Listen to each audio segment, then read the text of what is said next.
Hello and welcome to Warhammer 40K podcast. I'm your host this time. My name's Trevor. Joining me, we got the great and mighty Puma Lord. Welcome, Christian. Hey, I'm not used to recording on this night, but we'll see how this goes. Yeah, and you don't have your sweet boy James there rubbing your knee, telling you what words to say. Laugh at my joke here. Yeah, it's prompting me the whole way through. Prompts, yeah. We also got Gerald, the man of many voices. Welcome. Well, hello. I am currently a tech priest in training. Yeah, man. Both of you guys don't want to join me on the live stream and show your faces, so it's just me looking awkwardly at the screen. But hey, good thing this is a podcast, I suppose. Speaking of podcast stuff, we'll just do some housekeeping before we get into the cool episode we got going today. It's episode 116, Criminal Organizations and Gangs. And being down in Panama has taught me a lot of these two types of situations. I might even start my own at one point, but we can all dream together later about that. Housekeeping, Discord stuff. Discord's bopping. We got a bunch of cool events and stuff. There's Sunday night movie nights. We got the event going on right now called Gangs vs. Arbites Warfare, where basically you can write, 1,500 words for either a criminal gang or an Adeptus Arbites, and then we're going to battle them off, much like we did with the Warlords of Old Terra stuff. I think there's already probably like 10 people kind of submitted lore. Pretty close to it, eh, Gerald? I know I've pinned like maybe 6 or 7 different documents to the channel, so yeah, at least. Yeah. My guy, I feel like, is pretty cool. I wrote in Arbites.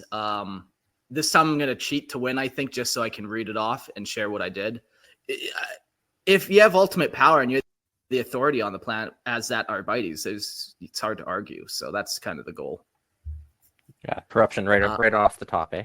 Yeah, no, exactly. I can be bought. And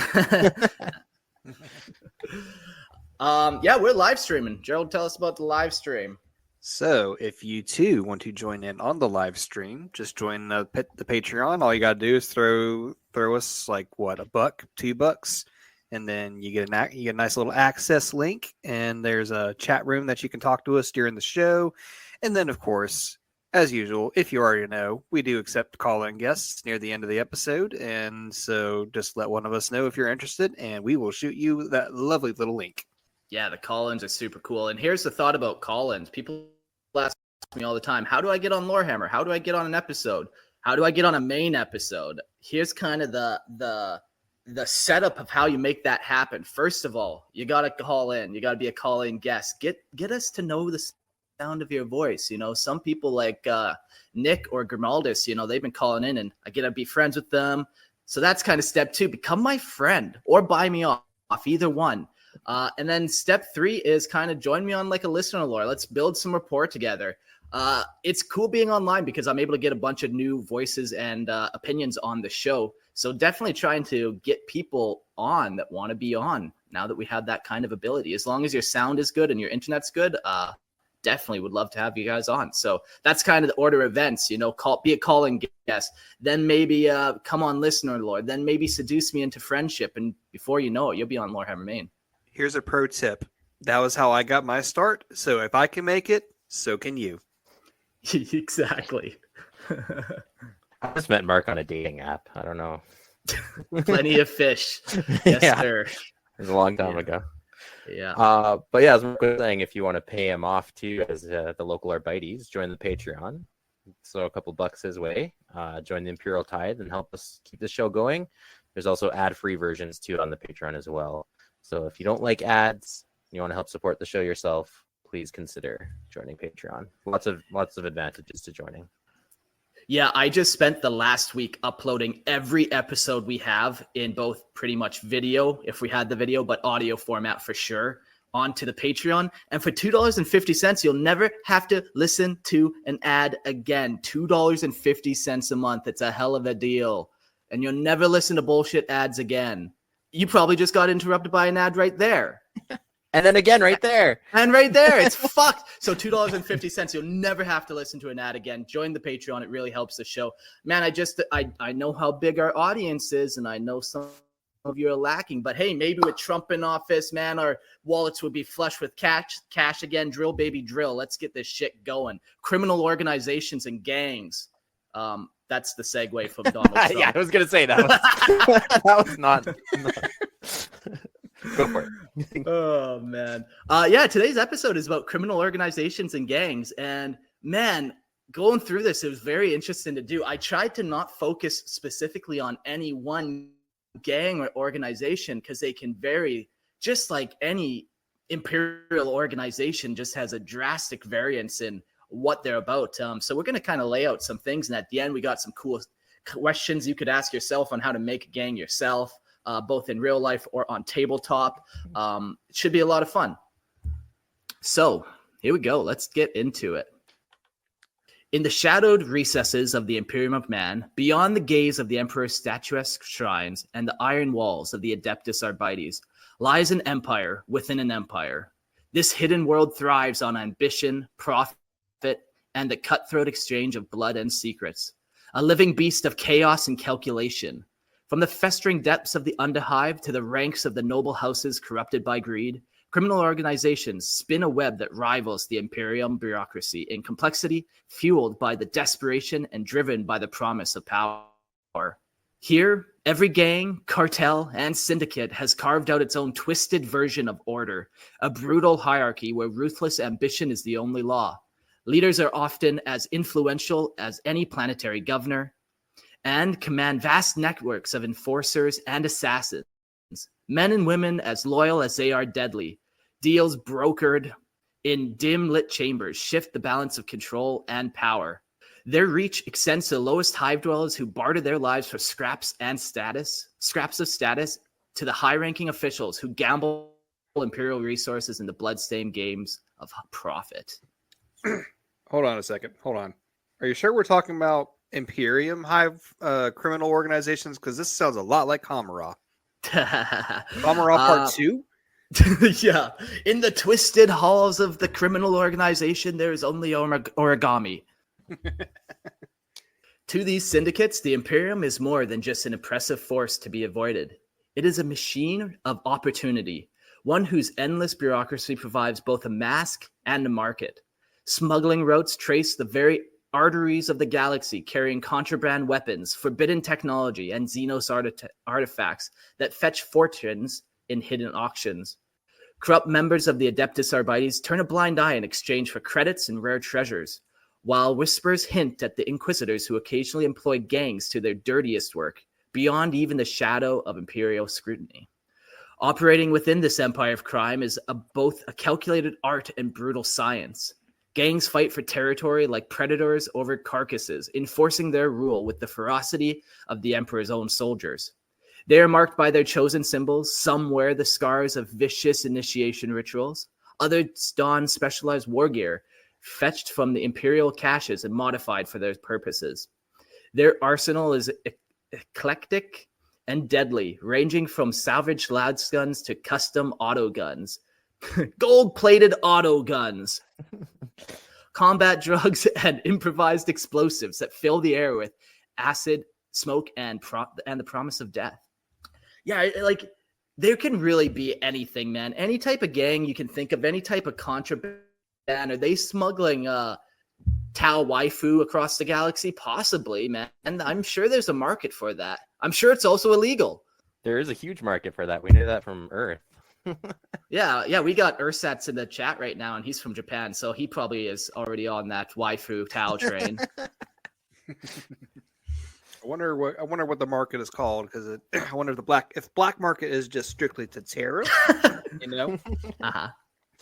Yeah, and the fish market is already taken. So, oh man. Operating within this empire of crime is both a calculated art and brutal science. Gangs fight for territory. Oh, I read that one. Beneath the thriving hives. How dare you, Mark? Oh my, yeah. Beneath the thriving criminal underworld, however, lies an undercurrent of ambition that cannot be sated. For these organizations, survival is not enough. They seek dominance, always pushing the boundaries of power, always seeking to control one more district, one more line of imperial trade, one more line of coke. The very nature of their existence is a testament to the vast unseen decay within the Imperium, a reflection of humanity's struggle against itself, festering in the underbelly of worlds. This empire within the empire holds no allegiance, but to itself, ready to serve, betray, or devour the Imperium it feeds upon. Yeah, it's really cool. Like, the Imperium's often like this big, like, monolith, but there's so many little cracks, and that's like in those cracks is where people are kind of carving out their own like ambitions and power, and like, you know, subverting the law or the bureaucracy. And these big titanic machines always develop those like little crevices where people can start carving out their own, you know, fortunes or ambitions. And oftentimes, like, if you're downtrodden and you don't have a lot going for you in the Imperium, it's like, okay, like, you could make a little money. Life isn't totally miserable if you can start trading in something that makes your life a little better, right? So yeah, there's definitely and like it's totally gonna be worth the risk too. Like, a lot of these criminals come from just, you know, the underdreads of society with no upward mobility, so you're kind of almost forced to each court starch or become a ganger. Yeah. Well, I mean, But also it takes it back to our Hive City discussion, where, I mean, you got to have that ambition, not just for the nobles up in the spires, but I mean, if you want any kind of mobility down below, you got to have that ambition. Yeah, man, it takes an effort to get a group of people together to do something. You know, you got to have an ambitious leader. He's got to be sending out those meetings. Meet on the corner of 69th and 8th Spire. We're going to start smuggling some shit. And then, you know, you send out 10 invites and only one person shows up. But it's your gang. It's your homie. It's fine. at least showed up. That's what counts. He showed up. And he even brought half of a lasgun. So, perfect. I thought you were bringing the other half. No, we're starting ourselves a revolution. Want to come? I guess we didn't put on the applause. It's a rock, paper, scissors joke for you.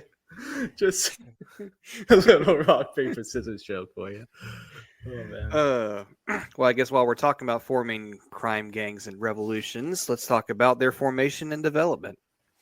In the grimdark expanse of the 41st millennium, every hive world, every forsaken colony, every forgotten station within the Imperium is fertile ground for the formation of criminal syndicates and gangs. The vast underhives teem with wretched souls, generations who know only poverty, violence, and the taste of decay. They are born into shadows and filth, forced to fight for scraps or perish. Here, ambition is both a weapon and a curse, fueling the rise of organizations that claw their way to dominance from nothing but the will to survive. Again, with the ambition, it's just so inherent. Zinch is having a field day with this. It begins small. A crew of desperate souls gathered around a cunning leader, drawn to whispered promises of food, safety, and power. This leader is rarely the strongest, but always the sharpest, someone who sees opportunity in chaos, able to command loyalty with the promise of a life free from the whims of the powerful above. Their following grows quickly, fed by desperation and united by need, becoming a force with its own laws, its own brutal sense of order. But in the Imperium, survival demands more than brute force.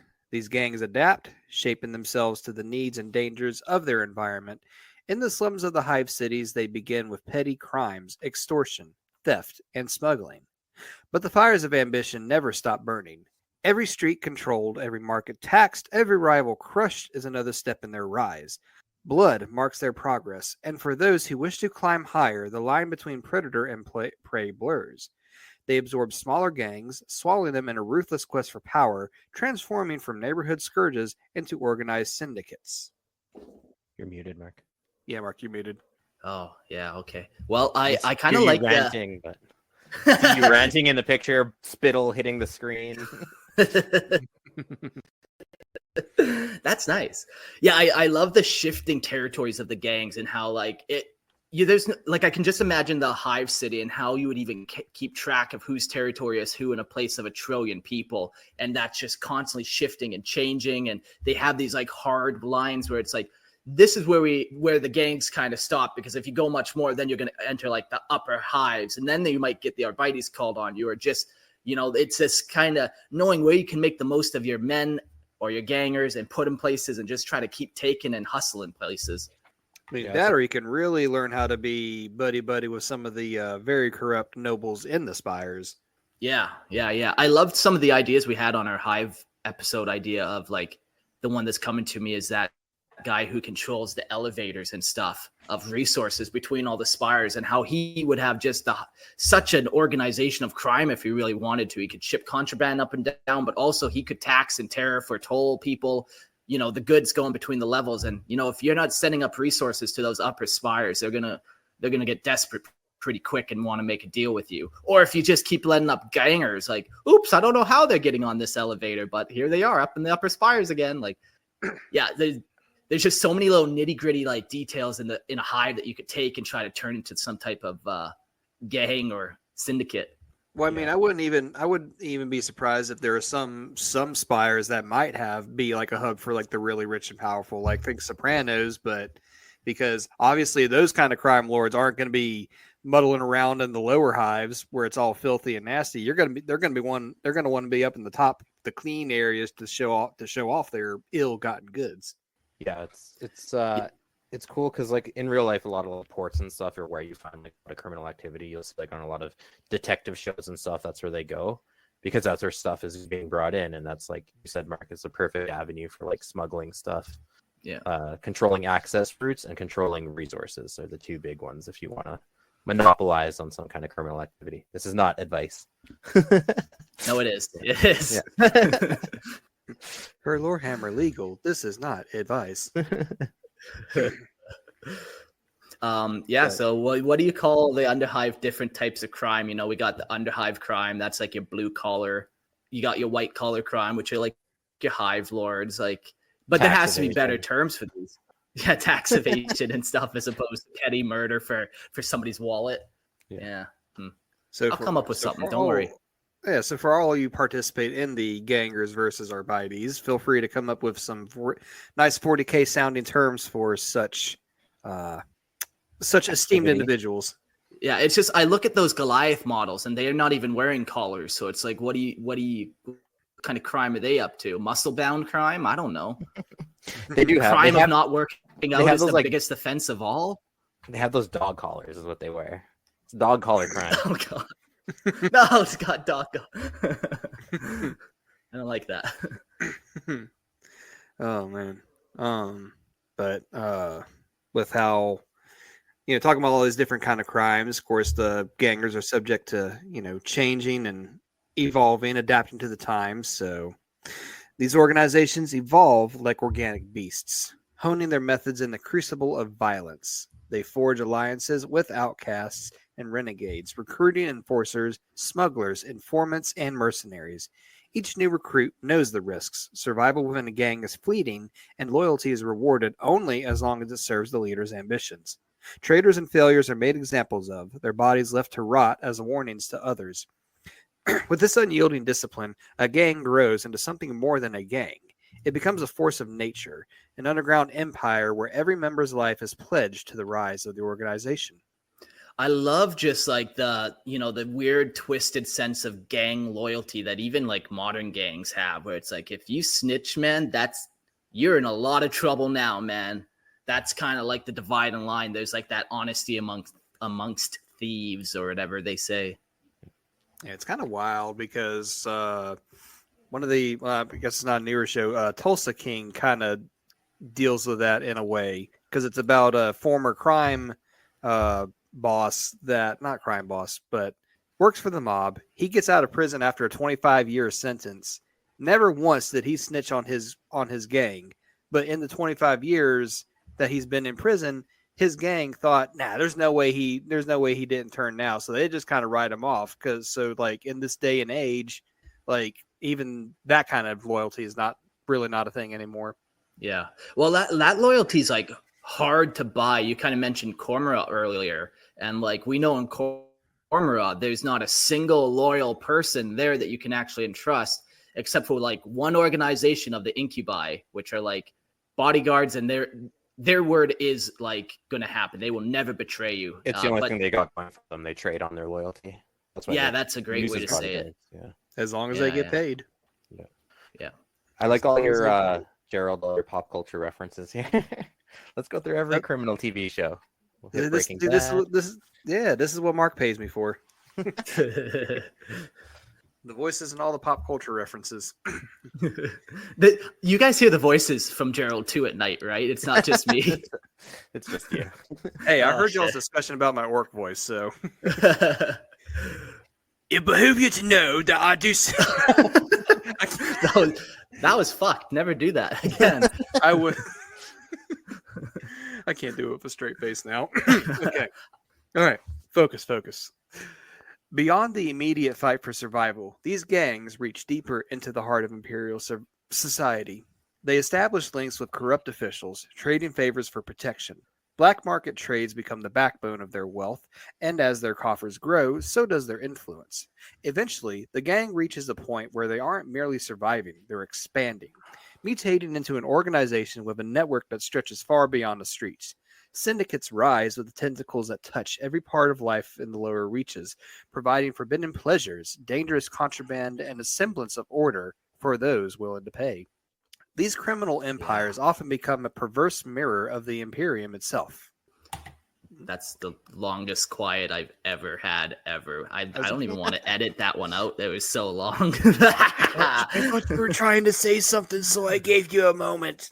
Yeah. I was just agreeing with you in a fervent passion when we're talking about gangs. I'm just jotting down notes and just enjoying it. Okay. They enforce their rules of absolute authority, demanding unwavering loyalty. Disobedience is met with swift retribution, a brutal reminder of who holds power. Their leaders operate from fortified strongholds, emergent only when their authority is questioned or when a message must be sent to enemies foolish enough to stand in their way. So here's another pop culture reference for y'all. This also kind of reminds me a lot of Mayor of Kingstown. I think it's on Amazon Prime. Yeah, on Amazon Prime. So basically, it's Jeremy Renner, about? Hawkeye, if you know. So he is the quote unquote mayor of Kingstown, aka he is like the intermediary between all the major criminal organizations in his little city and then between their representatives in the prison population, because that one city has like 7 prisons. And so he's trying to keep the balance of power so things don't go crazy. And well, shit hits the fan big time. So yeah, that's probably like the worst place to live, like just Prisonlandia. Just instead of surrounded by farmers' fields, you're just surrounded by fucking prisons. Jail cells. As far as the eye can see. Jail cells. I mean, how beautiful. I mean, the opening line in the show is like, this city thrives on the city's main import is prison. So Next episode is penal calls. oh boy. As these syndicates grow, they develop their own cultures, their own identities forged in blood and iron. The rituals of the rituals of initiation and loyalty become sacred. Gang colors, tattoos, and symbols mark members as part of something greater. The weak are discarded, the ambitious rise. The darkest irony of their existence is that these organizations often last far longer than the lives of their members. Legacies of crime passed down like family names. Each generation is as willing as the last to spill blood for control over a world that, in truth, will never belong to any of them. I kind of like that. That's I just picture like 40K taking like the, Crips and blood and dialing them to 11, and now their uniforms are even more bedazzled. They're wearing even more gold. Like everything's just amped up and over the top. Yeah. The tattoos are like glow in the dark and stuff, or just whatever you can think of, man. Any type of crazy crime or any type of crazy like distinctness, individualness. Yeah, even like cartels and stuff too, right? Like just the horrific they do, just like amped up and do like anything. Just crank it up to 11. Yeah, absolutely. In a galaxy dominated by eternal war, these gangs are empires built on ruin and ash, monuments to humanity's darkest ambitions. They thrive in the darkness, becoming legends in the minds of the desperate and the damned, growing strong as the Imperium's back is turned. For in the 41st millennium, survival is a currency bought with blood, and only the ambitious and the ruthless ever prosper. I like how this is like a dark mirror to the Imperium, and we all know how crapsack the Imperium is anyways. So it's just like it's just another bloated carcass, a bloated cog in the machine that's going to last any longer than like anybody would hope, and it's just going to get worse and worse. Yeah. I'm sure a lot of these gangs and stuff you wouldn't even be able to tell from like the common citizenship, you know. Like there's just so many seedy places in the galaxy that these things could pop up and where you have to do it, and there's just no other way about it, you know. Even the gangs, I wonder even if they would kind of help like defend planets in an invasion and stuff of xenos, if they would kind of get involved, or if it's more they would use it as opportunity to kind of make their own kingdom a little bit bigger or whatever. Yeah, all of the above, man. Like some of them could even side with it. Yeah. Imagine Tau coming down, and then this gang's like, "Hey, trade us some of your weapons, and we'll trade you some guys," right? Yeah. That kind of does make me think though, like how much more willing would a gang organization be to deal with, say, the Tau or God forbid the Dark Eldar, in basically any kind of matter? Because obviously, suffer not the Xenos to live, but Yeah. I think you could do, like, again, with gangs, you can cut it any way, right? You could be really zealous gang that's really religious, and you believe in the Imperial Creed. So you're not going to, ally with any filthy Xenos. And yeah, you'll take up arms to defend your planet just alongside, like, the local PDF. And then on the other extreme, you're like a ganger who's, like, super ruthless. You never really believe the Imperial Creed. Sure, you say your prayers because you have to at gunpoint, but you don't really believe any of that stuff. And once the opportunity arises to, overthrow the nobles that are keeping their boots on your neck, then yeah, join up with the Dark Eldar or whoever will give you a chance at that shot, right? Or something in between, like just an opportunist that, like, okay, we're all gonna lay low, let the chaos happen, and then we're just gonna loot houses, right? That are evacuated or that are raided. You could do any of them, or literally let chaos happen. Yeah. I always imagine. Yeah, and that's the other thing about cultists is, or like gangs, like they are so close to being cults, some of them, I just don't imagine like a gang that does a bunch of blood rituals and takes skulls isn't borderline corn worshipping, whether they're aware of it or not.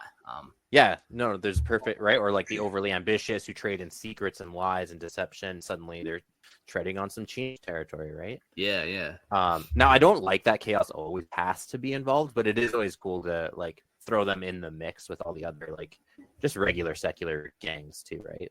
Yeah, could always be a faction. Or like when Nick made a point of, I want to say it was Nick, or was it Jax?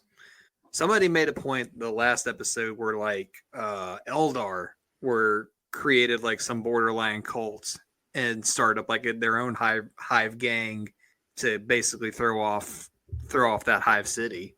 So what's to say, there might not be some Xenos influence. Yeah. Like I said, anything's possible. And on that note, we'll get into hierarchy and power structures. In the criminal underworlds of the 41st millennium, hierarchy and power are carved from the flesh and forged in blood. Each gang and syndicate a vicious machine built on the bones of the unworthy. Every criminal empire has its order, each one a brutal mirror of the Imperium above, layered with levels of command that serve only to keep the ambitious sharp and the weak in their place. Loyalty is currency, obedience is survival. Yet, in this dark labyrinth, everyone knows that a single slip can mean death. Yeah, you did mention that earlier too, like that dark mirror of like, people tend to form and organize themselves in chaos, right? So the Imperium is obviously the biggest juggernaut, and you have your noble lords that are like kind of backstabbing and doing the exact same stuff. These guys just do it at a more visceral level. They're literally backstabbing people and robbing them. Yeah. At the top of the hierarchy stands the gang lord, a ruthless visionary whose rule is law. These are figures who have climbed the bloody ranks, either by cunning, manipulation, or raw violence, sometimes both. Known as kingpins, gang bosses, or crime lords, these leaders have an iron grip on their territories, a reputation that demands fear. Their authority is unquestionable. Their word alone is enough to end lives, shift markets, and topple smaller gangs. But this power does not come cheaply. Betrayal and mutiny are constant threats, and gang lords must strike a balance between fostering loyalty and inspiring terror. They are rarely seen on the streets, ruling instead from fortified dens, guarded by ranks of merciless enforcers.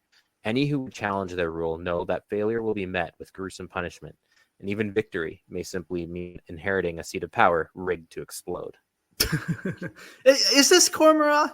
What episode note did we write here? Jeez. Plot twist. This is Kamara Part 2. Yeah. Another cool factor too that I think Gerald mentioned early on in the episode is those potential links that, like, yeah, some gangs are like self-made and like come from the bottom of the hive, but others do have powerful friends that eventually work their way up, you know, either patronized by a noble or something, right? They're like, oh, I hate this other noble house, but I don't want to get seen caught doing the dirty work, so I'll make friends with some crime boss in the underhive who will then like wreck their shipping or steal from them and send them weapons and money or whatever they need, right? Or to even take that one step further, like there have been talks in like America and certain points in American history where like certain mob activity is kind of, they turn a blind eye to because it helps the economy, or at least back in World War II, it helped the war effort. So certain things were kind of barely tolerated or turned a blind eye to. So I could easily see a hive city like having that level of tolerance as long as it helps either the Imperial tithe or if it helps fend off a invasion of some sort. Yeah. Yeah. Even using it to like suppress, like, you know, you could have a chaos of a three-way power struggle. So you're like, okay, we'll fund the biggest gang to keep the other gangs under control. Right? Yeah. Let them do the dirty work and we don't have to go down there and clean it up ourselves, right? Yeah, it's like a weird gladiatorial warfare almost, where it's like, yeah, these high lords are just getting gangs to battle each other underneath to just distract the lower population, essentially keep it all in chaos so no one can really come up and take them out. Yeah. Side note too, while we're talking about real life criminal gangs too, you have like biker gangs. A lot of them emerged after World War II. A lot just disaffected veterans coming back, right? They miss brotherhood. They miss, you know, hanging out with the boys, and you know, they crave that sense of purpose. So they start riding motorcycles together, and then that like evolves into things like Hell's Angels and stuff like that. So that's also an avenue you can explore too, of like Imperial veterans who are like coming back. They have these combat skills. You know, they're in a relatively peaceful world, and they're just, you know, they're hooked on some type of crazy drug to help them get over the PTSD, and then all of a sudden they find themselves in a dark alley, and before long they're a gang's enforcer. Yeah. Well, it's funny you mentioned that because there was an Eisenhorn short story that dealt with he was investigating a possible chaos cultist uprising, and it turned out it was just a quote unquote cult formed by PTSD affected guardsmen vets, and through their struggles, the horrors that they faced, like they ended up basically going crazy and started going after anything that even remotely looked like chaos, even though their victims were perfectly innocent, quote unquote innocent. No one is innocent. It's just merely degrees of guilt. It's one of my favorite 40k lines. All right. Below the Lord are the lieutenants, the hands of the Empire, each one chosen for their skill, loyalty, or sheer ruthlessness. These enforcers act as commanders, each responsible for a sector or specific operation, running the daily grind of extortion, protection, and smuggling with ruthless efficiency. They are extensions of the gang lord's will, making their rounds and enforcing rules with zeal, keeping the lower ranks in check through any means necessary. To be a lieutenant is a deadly honor, trusted to act independently, yet never beyond the gang lord's reach. They walk a tight rope, aware that a single mistake or whiff of treachery could lead to instant death. The enforcers form the next layer, a hardened, brutal cadre of killers, dealers, and smugglers. They are the gang's iron fist, feared across the territories for the brutal methods they employ to maintain control. Enforcers collect protection money, dole out punishments, and quell any signs of rebellion with bloody precision. They are often veterans of the lower ranks, having proved their loyalty and brutality time and again. Each enforcer is marked by scars, tattoos, or bionic augmentations, symbols of their service and status. Unlike the foot soldiers, they are allowed some autonomy, entrusted with select tasks and often granted special privileges, including access to rare weaponry and combat drugs. But even they know that any taste of independence is fleeting. They serve at the pleasure of their superiors, their lives worth little more than their usefulness to the syndicate. Yeah, it's cool too how it's like they offer you the escape. It's almost like chaos, right? Like that seduction of freedom. Like they have these monotonous lives as factory workers or whatever else that they do. And they're like, okay, this is a chance to be free. But are they really free, or are they still have the boot on their neck of someone else, right? Yeah, they got their quotas from the lieutenants who got his quota from the lord or whatever. And yeah, they all got to still make ends meet. They got to keep bringing in that money. Yeah, everyone serves someone. And then once you slip up, hey, there's like 1,000 other people waiting to take your spot, just like with the nobles. Yeah. Yeah. Yeah, they won't think twice about getting rid of you if you're not up to expectation. Below the enforcers come the foot soldiers and operatives, the bulk of the organization, a force of expendable muscle drawn from the destitute and the desperate. Some join willingly, enticed by the promise of power or a chance at escaping their wretched existence, while others are pressed into service, unable to refuse the gang's offer for, quote, protection. These soldiers carry out the dirty work, raiding, extorting, and fighting on behalf of the gang, each one an interchangeable cog in the syndicate's bloody machine. The gang's branding marks their bodies, either willingly or by force, showing their allegiances through tattoos, scars, and gear. Life as a foot soldier is brutal and short, with survival only guaranteed by submission and the hope of climbing the ranks. They are taught early on that failure is death, loyalty is survival, and dreams of advancement require both bloodshed and cunning. Yeah, it's this weird position as like a lieutenant. You know, you want to keep your eye out for like those guys that are cunning or particularly brutal and stuff, and you don't almost want to advance them in the fucking rank because you don't want them to be your equal and then all of a sudden overshadow you. So you almost like keep your eye on these guys, try to keep them down, but at the same time, you got to keep your eye on them and elevate the ones that actually deserve it. And that you trust and aren't going to betray you right away. Yeah, I think it's a balance. And again, it goes to like the culture of your gang, right? Like maybe they really are super loyal and their loyalty is to the gang above all. So you have a guy that seems pretty promising and you're like, okay, when I die, because, you know, life is brutal and it's going to happen eventually, you can have my spot kind of thing, right? Like I'll take you under as my protege and then you can, you know, it's more of a loyal exchange. Yeah. Whereas you said other ones might be more ruthless and be like, no, I'm going to keep everyone down who proves to be even slightly more competent than me because I need to advance, right? So. I mean, that's a tried and true tactic before in history. So again, not legal advice. Just because we've done it before doesn't mean you can do it again. Yet even among these hardened layers, a shadow caste exists. Informants, spies, and agents who work in the spaces between factions. These individuals are both despised and necessary, tasked with gathering intelligence, sabotaging rivals, and keeping the gang lord's gaze on anyone growing too ambitious.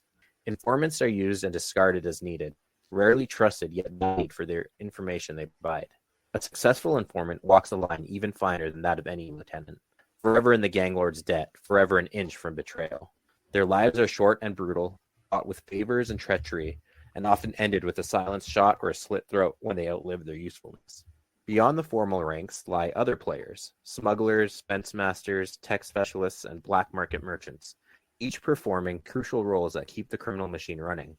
While not soldiers, they wield influence in their own right, and their skills grant them special status. These specialists deal in rare items, forbidden technologies, and lethal toxins, trading expertise for protection. They're often the most dangerous figures to cross, for they hold keys to arsenals and access codes handling weapons and contraband that decide the fate of an entire territory. Their loyalty lies only with the credits and artifacts that line their pockets, bound to the gang by profit rather than allegiance. Those guys are cool. The black merchants and kind of all those other kind of operatives that just, they're not the grunts for sure, that you might not even ever see them in the front line doing kind of business, you know? Yeah, you could have like a medic and stuff like that. Like, oh yeah, this guy is a vet, right? So he's got some medical skills, so we'll use him to stitch up our guys whenever they get in gunfights. So you're like incentivized to protect them, even though they're not necessarily part of your gang, right? And I wonder how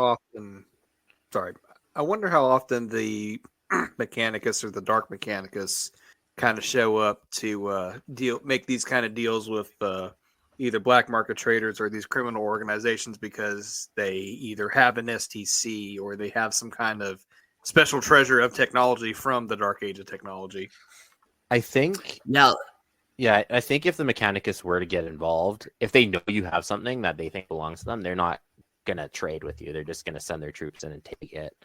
But I do think that, or I wonder, I guess, like no one is above corruption, and if like you have a rogue tech priest or something who's either like maybe he's the one dealing out special tech to the Underhive for whatever reason, for personal gain or whatever. yeah, I can even see like the Mechanicum though, or just any organization having a hell of a time to root out gangers deep in the Underhive, and like even just getting the layout of the Underhive. You're like, okay, where the fuck are they even in this place? So I can see, just for expedience sake, yeah, they could make some dirty dealings. And it seems like, man, like in the Imperium, as long as you're not really worshiping a chaos god, there's a lot of wiggle room in a lot of places for a lot of people. As long as you're not actively saying like, fuck the Emperor, fuck the Omnissiah type situation, you can get away with a lot, especially if you have something useful. Yes, oh yes. I played some role-playing games set in 40K before, and hoo-wee. I got away with a lot. I got away with a lot. I came out like a bandit. Yeah. In the end, every level of this hierarchy serves one purpose: to keep power centralized, to ensure that control is absolute, and to maintain a reign of terror over the territories they dominate. Gang lords know that in the world of crime, only those who rule with iron fists and sharpened minds endure. Each rank exists to support those above and enforce control below. A pyramid where loyalty is enforced through fear and advancement is earned through blood. Every rank, every title, every role is a rung on a ladder built on violence, climbing ever higher, yet always in reach of lethal fall. For in the criminal underworld, power is not a right, it is poison. A dark and seductive force that corrupts everything it touches. The structure of these syndicates is a twisted mockery of order, a savage hierarchy where the desperate rise, the ambitious fall, and only the ruthless sit on thrones of ruin, forever ruling an empire of crime that the Imperium will never see toppled. Yeah, it's a poison. Yeah, that allure, man, has probably been the end of many gangs of that just one guy who's like, oh, I could rise this one rank here if I just did this. And then he does that maneuver and the whole gang just gets disrupted. The whole organization crumbles and this guy fucked it all for everyone. Yeah. Well, isn't the saying power corrupts and absolute power corrupts absolutely? Yeah. Yeah, and even just a little bit of power seems to corrupt a lot of people. So you don't even have to throw a lot at them, man. You got this hive ganger who's eating nothing but corpse starch and has never even seen the light of day, and he's like, I'll fucking do whatever I have to just taste a vegetable. Just wave that in front. One piece of broccoli is all I need. Yeah, he needs to just uproot the whole fucking organization. That's all it takes. We do have a question from the chat. From Mr. Purge Seraph, would gangs use xenos as enforcers? Yeah, I could imagine, depending on like the hive city for sure. Like, I guess we always go back to the perspective of hive cities when we're talking criminal organizations, but man, they're across every planet on every galaxy or in the galaxy. So depending on where they're located, I can just imagine, yeah, there's definitely along the Damocles Gulf with the Tau and the Imperium, there's definitely some dealings for sure. But, you just won't really find xenos anywhere in the Imperium that's visible, Like, yeah, the supremacy of humans is kind of inevitable in that setting where it's like, we can't deal with orcs. We can't negotiate with Tyranids. We can't even negotiate with the Eldar without them betraying us. And I think it's been built in over 10,000 years of, hate the xenos, the mutant, and the heretic. And yeah, people always have their own views or whatever, but I think it's really drilled in that if somebody sees a xenos walking around in the hive, I think they're going to report it. I think it's still like not kosher. They're not human. That's a good way to get the arbites on your case. However, I do think there's room for that in limited capacity. A cool example would be, let's say there's like an orc infestation in this hive, right? Sure. And your gang happens to capture an orc, and you just keep him chained up, and you just kind of unleash him as like a beast on your enemies. Chain him up again, right? Like there are ways to do it as long as you keep it secret, kind of keep it out of the arbites, or you at least pay them off for it. Exactly. Rogue traders, Mark, we really got to do a rogue traders episode. Rogue traders are actually able to have aliens in their entourages. They often get like some special permission from the Inquisition, and they get like special badges and stuff to allow that. Yeah. But they're like rogue traders are playing on a whole different level. But presumably, you have the two extremes, right? Like your gang could be super xenophobic themselves. They would never work with a filthy xenos, right? Yeah. Or you could be on the other end of the spectrum, like I said, like, okay, the Imperials, like you said, on the Damocles Gulf planet, already been half invaded by Tau. They've been fighting for 10 decades. A couple Tau might sneak their way or sneak their technology to your gang. You have a couple allies, either a specialist that you keep kind of hidden on the down low or whatever, right? Yeah. So you could play it from so many different angles. So I think it's possible. It's probably not super common, but certainly if you can think of a good way to implement it. Yeah. Yeah, and not gang related, but I mean there are certain inquisitors that may or may not have Eldar or other aliens in their entourage as well. But again, just like the rogue traders, they have to have certain special permissions to be able to do such a thing so openly. Yeah. Yeah, I just feel like that'd be such a good way for gangs to team up. Like, hey, that gang over there is using xenos. Like, get them. Tell the high lords on this planet or whatever. Like, it's just putting extra target on your back, I feel like. Yeah. And like that bigotry is kind of like 10,000 years ingrained in the humans too, right? So it's not common that you'd find humans that would be necessarily willing if they themselves like, oh, gross, like we're not working with them. Yeah, exactly. But if you really want to take it to a grimdark level, they find that they report it to the High Lords of Terra. Well, guess what? Oh, that was a gene stealer cult infestation. Here come the Tyranids, exterminatus. Yeah, you just screwed yourself. You reported them. Happy ending in my mind. Just another planet exterminated for the Emperor. Hooray!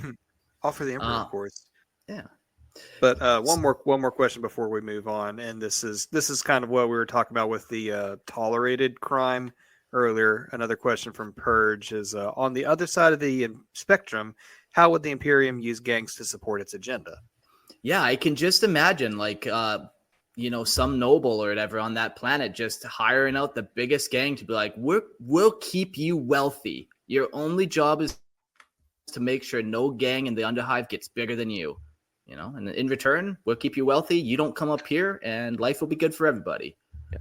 Another interesting one that we know of too is space marines even recruit from gangs. So sometimes they keep that like hostile environment on purpose to keep strong potential candidates for future uses, like either guardsmen. It's the Necromunda hivers that often get recruited into the guard because again they grow up with those kind of like fighting spirit, ambition, skill that they develop in the Underhive. And then same for potential space marine aspirants. Your 12-year-old boy that's already killed like 50 people with your bare hands. Like they use that for recruiting potential.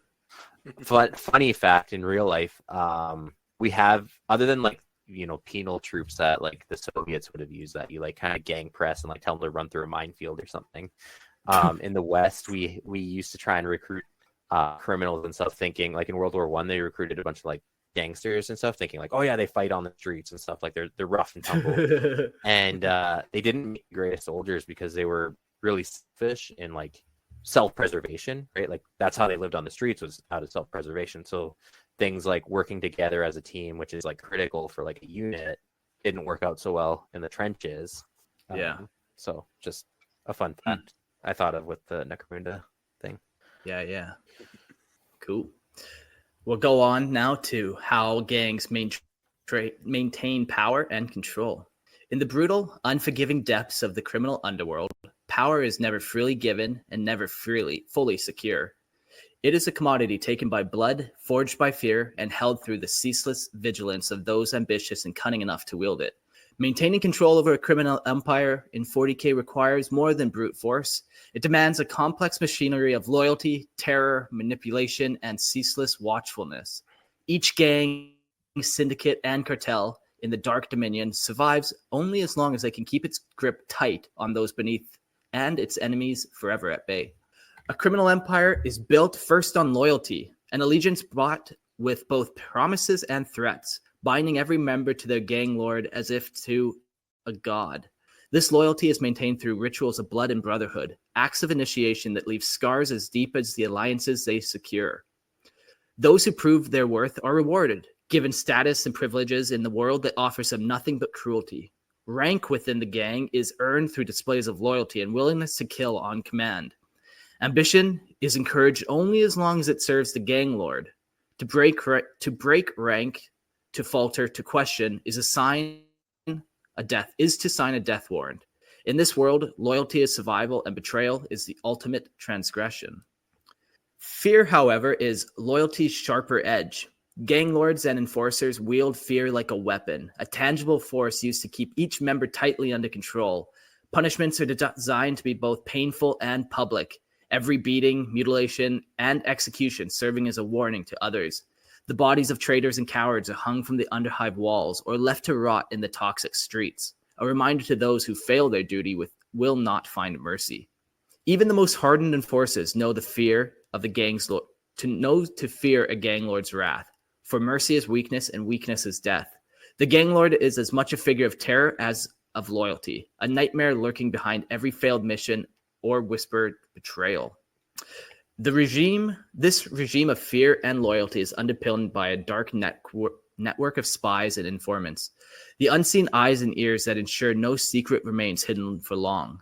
Every gang knows that information is power, and knowledge of rivals, assets, and threats become a currency more valuable than any black market gem. Spies are deployed to monitor members, to report any whisper of dissent, any flicker of disloyalty. They infiltrate rival gangs, slip information to corrupt officials, and blackmail those weak enough to exploit. In the criminal world, trust is a rarity, and secrets are weapons. No one knows who is watching, but everyone knows someone is. That's a fun line. A simple nod from an informant can bring the full wrath of a gang crashing down on those foolish enough to betray them.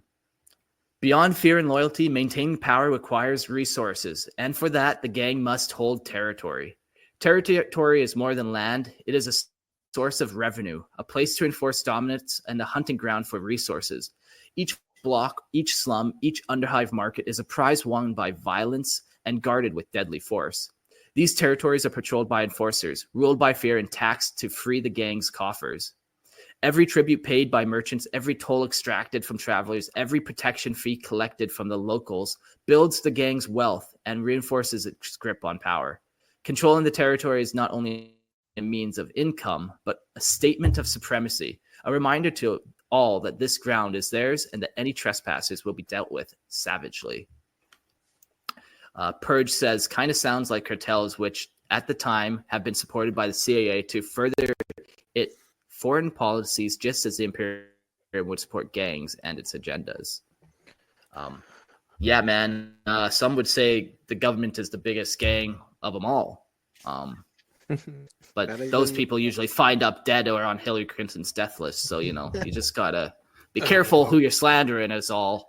Oh, no. Yeah. The CIA thing, they often used cartels to fight communist guerrillas, especially like in Latin America. I suppose they could. I'm just trying to think of how that could be used in like a 40K context, because you're dealing with an external threat, right? Like, and it's funny because the DEA, the Drug Enforcement Agency, was also trying to crack down on gangs.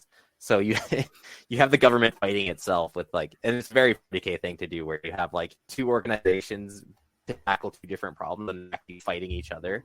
So they're just wasting money. I mean, that sounds like a very 40K thing. Anyways, you got. No, I know, absolutely. You got the PDF that are trying to fight the petty crimes. Well, all of a sudden it turns into a imperial crime against the emperor. So now the Arbites are involved. Hold on, all of a sudden it's a chaos incursion. So now you got to bring in the Imperial Guard to handle an invasion. So it's everybody against everybody. Lovely, perfect. What a lovely little place they've made for themselves to live. But wealth alone is never enough. It must be spent wisely to fortify the gang's influence. Bribery flows through the veins of the underworld like lifeblood, greasing the wheels of corruption. Corrupt adeptus arbites, complaint officials, and ambitious bureaucrats all receive their share of illicit wealth. Each one bought off to look the other way, to delay enforcement or to pass down valuable information. Through these dark alliances, the gang's influence extends far beyond its own borders, reaching into the halls of power to protect its members and ensure their freedom to operate. The gang lord knows that money buys allies, but fear keeps them. And so the bribes are accompanied by thinly veiled threats. You never know if he's handing you a dollar bill or a bomb. It's perfect. The gang lord knows that money buys allies and fear keeps them, and so bribes accompany them in thinly veiled threats, promises that failure to cooperate will bring consequences far worse than a mere loss of will. In times of conflict, when rival gangs threaten or the parties close in, maintaining power becomes a deadly game of strategy and ferocity.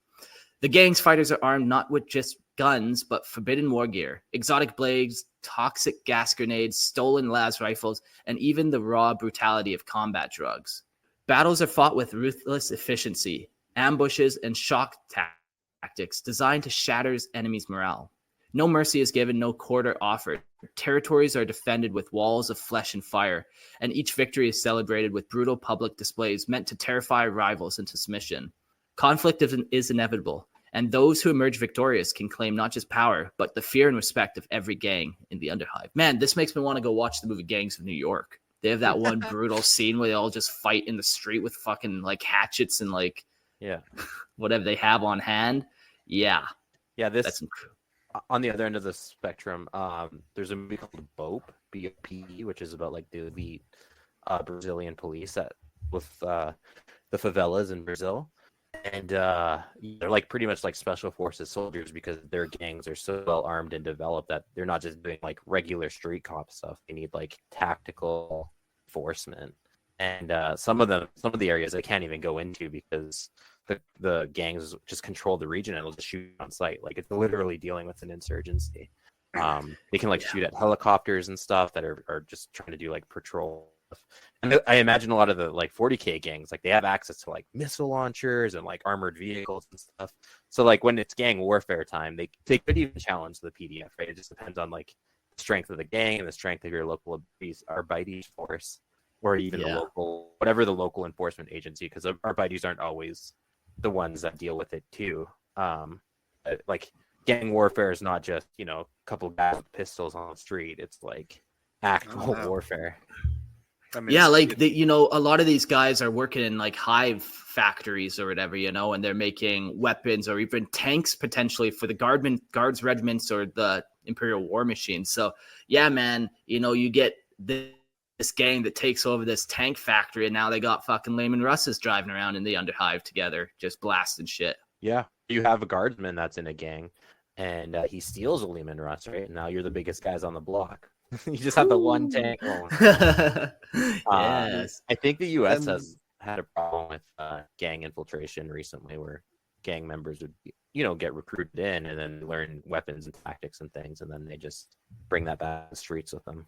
Oh yeah, like especially certain.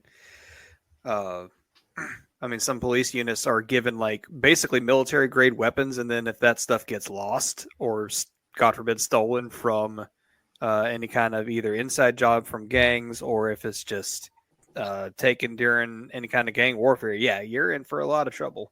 Yeah.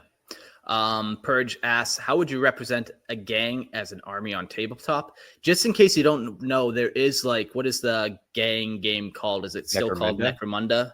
Yeah, Necromunda, yeah. Yeah, with all the different gangs. They have 10 different kind of gangs, all with unique model line. But if I was doing it on tabletop, I'd probably always lean into like Gene Stealer cultists typically.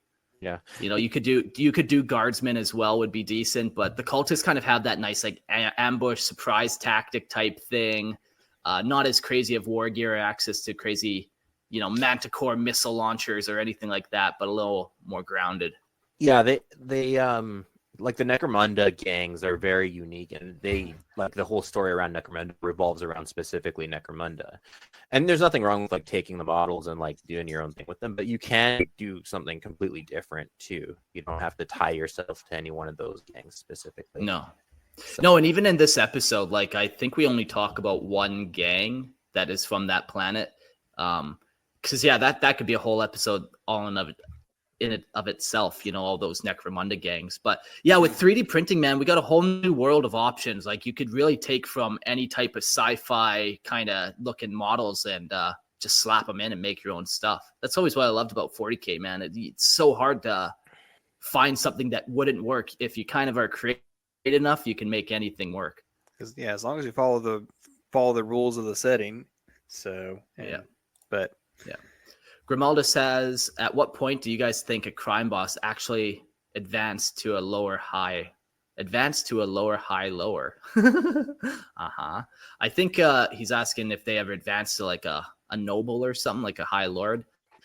You know, I don't think it ever happens, honestly. It's probably so rare that like one actually becomes a noble. I think it's just too different and too crazy of a jump. Like if you're working for a noble on the planet and you're a ganger and you've been working them for a century and you're like, it's time for me to become a noble. You know, is that noble really going to let you join his ranks? Like, how do you actually get that? Like, you can't really. I think I would be hesitant to say something never happens, but I'd say it's super probably rare. It could be a cool, unique story for an individual. Since we're doing the pop culture, like I said, if you're creative enough, you can make anything work. But if we're doing the pop culture thing, a recent show that came out that was about to die, one of the sub stories revolves around like the Roman underworld and like Roman kind of gang activity, and it kind of revolves around a character who's trying to ascend from being like a peasant to a crime boss to actually joining like the noble ranks. But you also get pushback from those noble houses, and 40K definitely has that same and political structure where you have like noble houses that you guys talked about last time, where you have like a lineage, you have bloodline, like you kind of look down on peasants as like don't bring that stuff over here, right? We're better by birth. So they're definitely, I would think you would struggle in coming from that background. The way you act, how you learn to talk, like they would all know that you're not one of them. Well, let me ask y'all this question then, because I kind of want to amend what Grimaldus is trying to say. Maybe not ascend to like a noble, but just like what would the chances be of just like going from a residential spot in the lower hive to either to like the next terrace up, or to even like the quote unquote the middle hive or something? You know, just like a marginally better hab block than what you currently live in. I think again, anything's possible. Every world could be different. Based on the stuff that 40K is reinforced, like lack of social mobility is a key element of the story. So again, every unique individual could have like a rags to riches story, but I would definitely think it's rare, and like you're kind of born into the social class that you will forever be stuck in unless you do something super exceptional. Like you could be a guardsman who's liberated planet, let's say, and then you get rewarded with a planet, like something completely crazy, but pretty rare. And it's in the theme of 40K to be like you're locked into your social class. It's very the error is not coming to mind, but yeah, it's very like not feudal. Well, yeah, feudal. Feudal is the word I would use. Yeah, exactly. You're born a peasant. People are born lords, and they are kind of like better than you just by right of birth. Yeah, obviously not endorsing that kind of system. Just saying that's kind of the setting that 40K is. Yeah. There was another comment too, where they asked about the other way around. A lord kind of falls to becoming a cross. That's definitely possible, and it's even happened numerous times. Or like a disgraced house or a disgraced noble ends up like, rags to riches is rare, but to rags is probably more common. You fall afoul of your political rival, see your house fall, and they do, and your house is, and now you have nothing, and you get to live in a hive with everyone else. Yeah, there's one example. There's a couple examples of that in Necromunda even. Yeah, like it just is, you know, if you're a corrupt noble, you know, that corruption, how long does it take before you're just a bad guy, you know, before you're a ganger yourself? Yeah. Well, were you ever a good guy to begin with? There are no good guys in 40K. Exactly. Yes. You cracked the case. Yes. Yet even the strongest criminal empire cannot survive without adaptability. The galaxy is a shifting storm, and the greatest gang lords know when to bend and when to stand firm. They form alliances with other gangs to achieve shared goals, then break them when the time is right. They adapt their tactics, their loyalties, and even their identities to keep pace with the ever-present threat of the Imperial attention. Some even go as far to ally with xenos mercenaries or to smuggle alien technology, trading forbidden goods to maintain an edge over rivals. In this world, change is both an opportunity and a threat, and only those flexible enough to exploit it survive. In the end, every gang's grip on power is a delicate balancing act. It is a throne of iron and blood, a reign maintained by ceaseless vigilance, brutality, and fear. The gang lord's rule is fragile, a fortress built upon ambition and guarded by terror. Power must be seized anew with every day that passes, for the criminal underhive is an empire, forever poised on the edge of collapse, sustained only by the ruthless will of those who hold it together. In this shadowed world, to rule is to both be a tyrant and a survivor, the last line of strength in a galaxy that offers no mercy, no forgiveness, and no second chances. Yeah. I mean, all this sounds kind of like a Night Lord's wet dream, considering where they come from, you know? Yeah, until Tom Cruise comes and... yeah, that's just to troll some people. Yeah. To maintain power, it's ever shifting, man. You gotta know how to play every game in town. If you're the gang lord, you need to know how to deal with it. You gotta adapt. You gotta deal with black markets. You're doing everything, otherwise you're just not gonna make it. Yeah, and things change too, right? Like something you used to control last week, you don't control anymore. So you either try and take it back, or you're out of a job, and out of a job means you're probably dead. Exactly. But I wonder, obviously the planetary governor knows about the tithe. How much would the regular citizen know about that? Obviously you're told you're working in this factory, you got to make this bolter, righty tighty, lefty loosey. But how much is known that we have to produce a certain amount of bolters, or people, or the big guys are going to come on down?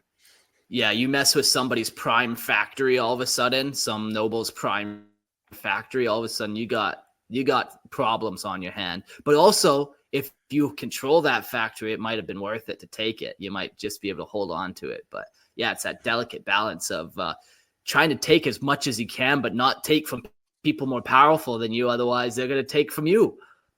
Exactly. Now you brought the Arbites into this problem. Oh shit! Now they're calling me Inquisitors. Oof. Oh shit! Here comes a chaos invasion because of that.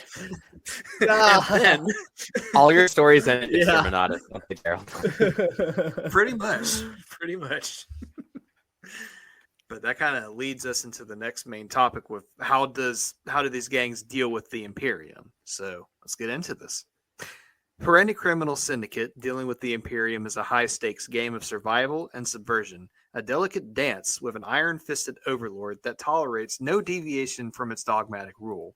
In the 41st millennium, the Imperium of Man is vast, merciless, and intolerant of any who dare to undermine its authority.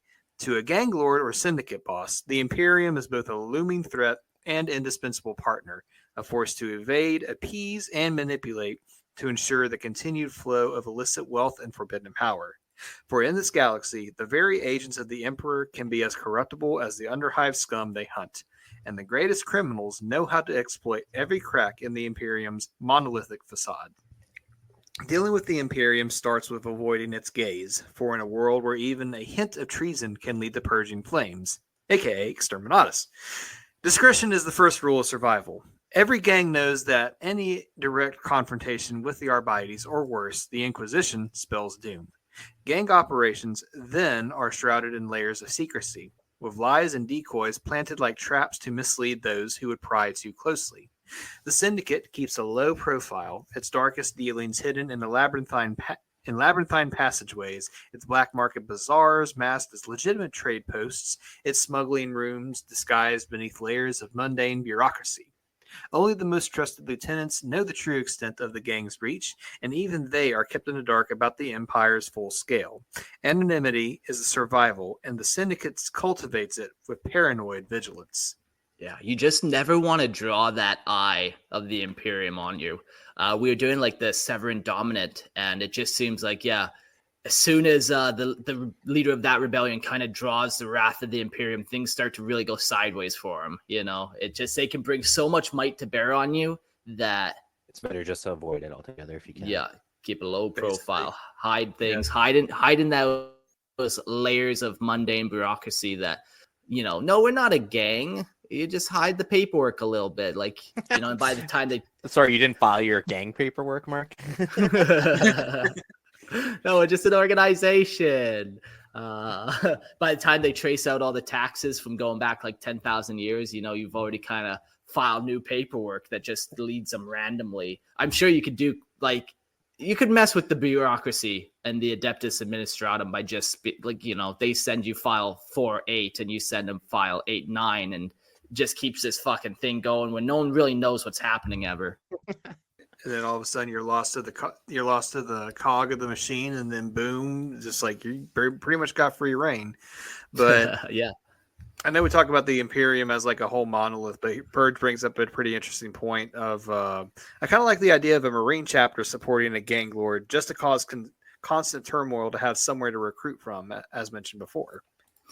The Imperium are not good guys, and for them to do stuff like that, is that really any worse than them sacrificing a whole planet through a virus bomb to stop Tyranids? The Imperium will do all types of shit to try to survive. Yeah, I think Imperial Fists, some of the recruits come from underhives around Terra and stuff. So again, it creates a good environment for like survivalists and of course the Night Lords just recruited straight up from like penitentiary worlds and stuff. But that's a story for another time. We're just I wonder if there's ever like a solitary rogue space marine that returns home to set up his own criminal empire, or if his chapter training is just so ingrained that he would never do that. I kind of picture the Fallen from the Dark Angels. Oftentimes they're the leaders of criminal organizations, and they're using the gangs as fronts to further their power and to hide and as bodyguards and stuff like that. So for sure. Definitely. Again, it would be rare, but in cases where it happens, it would happen. Like we know Space Marine psycho conditioning can be broken, hence they fall to chaos altogether. So absolutely, I'm sure there's individuals that run off and become pirate lords or gang enforcers and stuff. I like how we keep on pointing out, like, oh, such a thing would be so rare, but then all the stories we do end up talking about from Black Library are about those exceptions. But here's the thing: that's what makes interesting stories. No one wants to read about the one guy who eats corpse starch all day and goes to his 12 to 12 job. Right? Well, I don't know, man. What's he doing for work? First of all, let's start there. He's a bolt mover. He just tightens bolts. Oh, okay. I'm in. I don't know if you go to Cold Open Stories, they have a couple audio dramas about such a thing, and somehow Colin does a fantastic job of making that interesting. You know what? I do appreciate the odd story of like mundane daily life. It just shows like a cool insight at like life on the street. What is life like for the day-to-day civilian? Keep that in mind for a future episode. But also, you're not like the stuff that sells is boulder porn, right? Like that's what people want to read. They want to read the exceptional stories, not the mundane. But then you create this weird feedback loop of people complaining, oh, Space Marines are so boring, it's just a bunch of bolter porn, give them some personality. Okay, write them with personality. Oh god, Space Marines are so boring, they're just all a bunch of talk. I need more bolter porn. What do you want? I have a solution. I have a solution. No more Astartes in 40k. Enough. No, Mark. Astartes are 40k. How dare you? I am still writing that Void Wraith chapter for you guys. I am not stopping that. No one can stop Gerald from writing. The other thing I was going to mention to you, Gerald, as you were saying about how we always mention exceptions is, in the galaxy of quadrillions, even the rarest things can happen, right? And happen a lot. It becomes a measure of probability, right? That's a lot of people, a lot of worlds, a lot of lives, a lot of, different situations that could play out. So that's why I always say there's room for almost anything. I will say almost anything because there's certainly exceptions and harder rules, but there's definitely ways to, work around. So yeah. Oh yeah. But that's also why it's so important for the hard and fast rules to be hard and fast. That's all I'll say. Oh yeah, absolutely. Let's see here. Where is my place? When avoidance alone won't suffice, influence becomes the key to bending the Imperium to one's will. Corruption, an open secret within the underbelly of the Imperium, is the criminal's weapon of choice. Across hive cities and wastelands, gang lords bribe, blackmail, and coerce officials, from petty clerks to planetary governors, sowing a network of compromised allies and informants. Administrative bureaucrats are paid to turn a blind eye to trafficking. Local magistrates are bought off to lose records of illicit activities.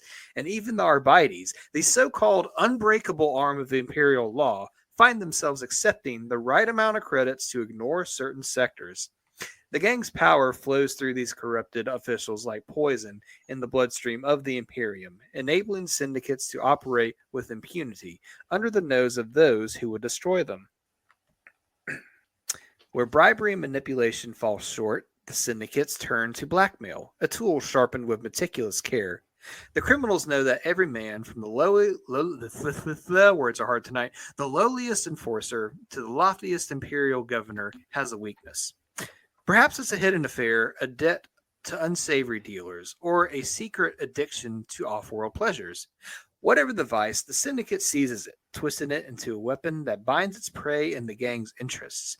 A single piece of incriminating evidence can transform an Arbites officer from a staunch lawman into a compliant pawn, forced to look the other way or feed false information to his superiors. Blackmail becomes a chain, linking Imperial agents to the syndicate, ensuring their silence, their complicity, their betrayal of everything they swore to protect. Yeah, I find blackmail works wonderful. That's how I keep getting Christian on here. I keep trying to leave. That's the secret no one knows is I don't want to be here. Yeah, you keep putting in for the last time, and we're just reading the notes. Yeah. When I thought I was out, they dragged me back in. Yeah. Okay. Despite their best efforts, however, sometimes the Imperium takes notice. A crackdown, a purge, an investigation. These are the constant specters that haunt every gang lord's operations. When the Arbites or Inquisition finally comes knocking, some gangs choose to go underground, pulling their operations into even deeper shadows, abandoning territory, and burning records to eliminate any trace of their existence. They lie in wait, rebuilding, striking when the Imperium's attention has shifted elsewhere. Others, more audacious, choose a different path to sow chaos, igniting gang wars, triggering riots, and forcing the authorities to focus on civil unrest rather than the gang itself. Distraction is a weapon, a tool to be used to turn the Imperium's strength against itself, to hide in plain sight amidst the fires and bloodshed. I'm excited to do the Arbites episode next week. It's almost like if we all get this picture of our mind of the Inquisitor shows up on a planet, and we all instantly are like, oh, fuck. But I think the Arbites give off that same kind of vibe, too. Like, if they really start coming down at you and, like, coming out of their courthouses and stuff, I'm sure it's elevated escalation for sure. For some syndicates, appeasing the Imperium is a bitter necessity, a calculated act of survival. They establish legitimate fronts, carefully run businesses that hide their true operations in the open. Factories, trade depots, or mercenary companies become masks, each one an enterprise that allows the gang to blend in with loyal Imperial citizens. They pay tithes, praise the Emperor, and follow the letter of the law, all while concealing their darker dealings behind closed doors. These criminal fronts not only protect the gang from scrutiny, but in some cases even earn their Imperial contacts, binding the very authorities meant to stop them into unwitting partnerships. The Imperium's vastness is both its strength and its weakness, a machine so large that it often fails to see the rot growing from within. There are those, however, who chose an even darker path. Desperate or reckless, these gangs form alliances with the truly forbidden, heretics, xenos, mercenaries, and renegades cast out from the Emperor's light. Through black market traders, they acquire forbidden technology, alien weapons, or even deal in prescribed relics of chaos. Each transaction a gamble with annihilation. In this realm of forbidden pacts, gang lords exchange loyalty for power, risking not only their lives but their very souls. Some rise, wielding cursed weapons and arcane knowledge to carve out dominions under the very noses of Imperial agents. Others fall consumed by the same forces they sought to control, disappearing without a trace. Their entire legacy erased in the fires of an inquisitorial purge. Such is the price of power in the darkest corners of the galaxy. A fleeting supremacy stained by damnation. I wonder how, like, obviously we've talked about how every gang's different, every world's different, but just like, you got 5 gangs on a planet. They've all been kind of duking it out for 100 years, and power flip flops back and forth, left and right, whatever. But eventually you start noticing that one of them is going even on a darker path. They start doing like demonic rituals and stuff, and that could really just start making all the other gangs notice and nervous. Like, okay, this guy's now really going to draw some attention here. So we got to gang up on him and get him out of here before the Imperium comes to deal with this threat. And yeah, it's like another one of those lines where you could get away with doing a lot of different things, but as soon as you kind of cross that chaos line, yeah, no one's going to be happy with you. Whether they're the most fervent ganger that's killed 100 people, it's not going to be happy if you start worshiping corn. It just is that next level of damnation. Hey, boss, that guy over there seems to be collecting a bunch of skulls and blood. What do you think it's for? Well, of course, he's fucking the skulls and drinking the blood. What's the problem? Yeah, stop making it weird. It's not corn, guys. It's Cahorne. It's a totally different individual. We got a question here from Jacob. Have you guys talked about how the number of IG regiments are primarily made up of gangs like the Armageddon Steel Legion or Slavic Hemdogs? We haven't talked about either of those. We kind of briefly mentioned the penal legions in this episode, but that's another kind of cool example of criminals getting a second chance at redemption. Here's your last rifle and go die for the Emperor. But yeah, there's a lot of cool Imperial Guard regiments to cover still. We'll get there. For those criminal empires cunning enough to balance secrecy, corruption, and calculated allegiance, dealing with the Imperium becomes an art, a ruthless game of cat and mouse, where the stakes are nothing less than life and death. And in this grim universe, even the most powerful gang lords know that all the bribery, blackmail, and alliances in the galaxy cannot offer true safety. For at any moment, an Inquisitor may descend, an Arbites raid may ignite, and the full wrath of the Imperium may fall like a storm. But until that day comes, the criminals continue their grim work, hiding in the shadows of a galaxy too vast, too corrupt, and too distracted to notice. And so in the grim, dark future, where every man is a pawn in a game of survival, the criminals survive by mastering a rule as old as humanity itself. Exploit the strong, corrupt the loyal, hide from the wrath of the Imperium, and cling to power as a universe that cares nothing for the damned. Yeah. Good rules to live by, I suppose. Let's try living by this moral compass for 1 week, and on the next episode we'll get back to you on how that all played out for each one of us. I hopefully will become super wealthy, and Christian will hopefully become dead. Have you? Oh, I was gonna say Fight Club, man. Fight Club. Yeah. Hey, now, rule number 1. Talk about Fight Club. It's an anarchy gang, a cult, some might say. All right. We talked about how all these gangs interact with the Imperium, but how do they deal with other entities? In the harsh, grimdark underworld of the 41st millennium, alliances and rivalries are as much tools as weapons and war gear. For a criminal empire, survival hinges on complex relationships with a vast array of entities, from cutthroat rivals to the alien and heretical forces that lurk in the galaxy's fringes. Every interaction calculated risk, every alliance a ticking bomb. Criminal organizations tread a narrow path between opportunity and annihilation, wielding their connections as deadly leverage in a galaxy hostile to their very existence. Within the Underhive, rival gangs are both mortal threats and necessary allies. The gang lord knows that every territory claimed, every resource acquired, comes with a potential enemy. Rivals fight for dominance, clawing over scraps of territory or stolen technology. Their hatred is fierce as it is inevitable. Yet these same rivals can also be allies, united by mutual interests, or a shared hatred of some larger outside threat. Temporary alliances known as blood truces are forged in fire and blood, often sealed with ceremonial exchanges of weapons or hostages to bind the terms. Such pacts are rarely expected to last. When the Imperium launches a purge or a powerful outsider gang threatens, rivals may band together, if only to ensure their mutual survival. Yet every gang lord knows that truces are brittle as glass, ready to shatter the moment victory is within reach. Double crosses are common, betrayal a constant shadow, And to trust their syndicate's word is to invite disaster. Yeah, it seems just like every choice it could be your last. Like every decision could be the last one for you and your whole gang. The people really are playing 4D chess on this one. The people at the top and the people at the bottom are just kind of along for the ride of it all. Yeah, like, you might have a third gang pop up on your doorstep, and you and your rival gang that have been killing each other for years are like, let's team up and take out that third gang. They're like, yeah, sure. Yeah. And then they use that opportunity to backstab you right as soon as you get into a gunfight, right? And then kill you and all your friends. So yeah, when the blood dries on the blood truces, that's when the truce is over type thing, and it dries quick. Yeah. You get that tattooed on your sleeve, Mark?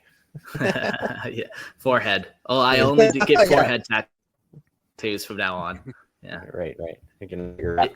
I'm a rugged individualist, after all. Beyond the hive and its rivalry lies the world of trade and black market connections. Criminal empires maintain delicate relationships with smugglers, rogue traders, and even corrupted members of the Adeptus Mechanicus to acquire exotic technologies and rare resources.